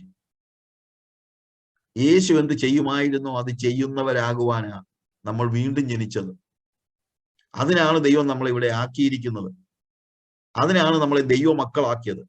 അതിനാണ് നമുക്ക് അതോറിറ്റി തന്നിരിക്കുന്നത്. Authority is responsibility. എന്റെ അപ്പന്റെ പേര് ഞാൻ കളയത്തില്ല. ആ ആപ്പിളിന്റെ വില കൊടുത്ത് അയാൾക്ക് ആപ്പിളേ വേണ്ടുന്ന ആളല്ല. അയാൾക്ക് ആപ്പിളൊന്നും വേണ്ട, അയാളെ വേറെ എവിടെയൊക്കെ പോകാൻ തുടങ്ങിയതാ. ഈ കൊച്ചിനെ എംബാരസ് ചെയ്യാതെ, അവൾക്ക് നഷ്ടമുണ്ടാകാതെ ഈ കാര്യം ചെയ്യാൻ വേണ്ടി അങ്ങേര് കയ്യിൽ നിന്ന് 500 രൂപ കൊടുക്കുന്നുള്ളതേ ഉള്ളൂ. പക്ഷെ വെറുതെ കൊടുത്തു കഴിഞ്ഞാൽ അത് അവൾക്ക് ഒരു എംബാരസിങ് സ്റ്റേജ് ആയിരിക്കുമല്ലോ. അതുണ്ടാക്കാതിരിക്കാൻ യേശുവിനെ പോലെ അദ്ദേഹം പ്രവർത്തിച്ചു. നമ്മൾ ദൈവമക്കളാണെന്ന് പറയും, നമ്മുടെ പ്രവൃത്തി കണ്ടിട്ട് എത്ര പേരെ യേശുവിനെ അതിനകത്ത് കാണും? എന്നിലും നിങ്ങളിലും ദൈവം ആഗ്രഹിക്കുന്നത് യേശുവിനെ കാണണമെന്ന്. എന്റെ വാക്കുകൾ ഞാൻ അവസാനിപ്പിക്കട്ടെ.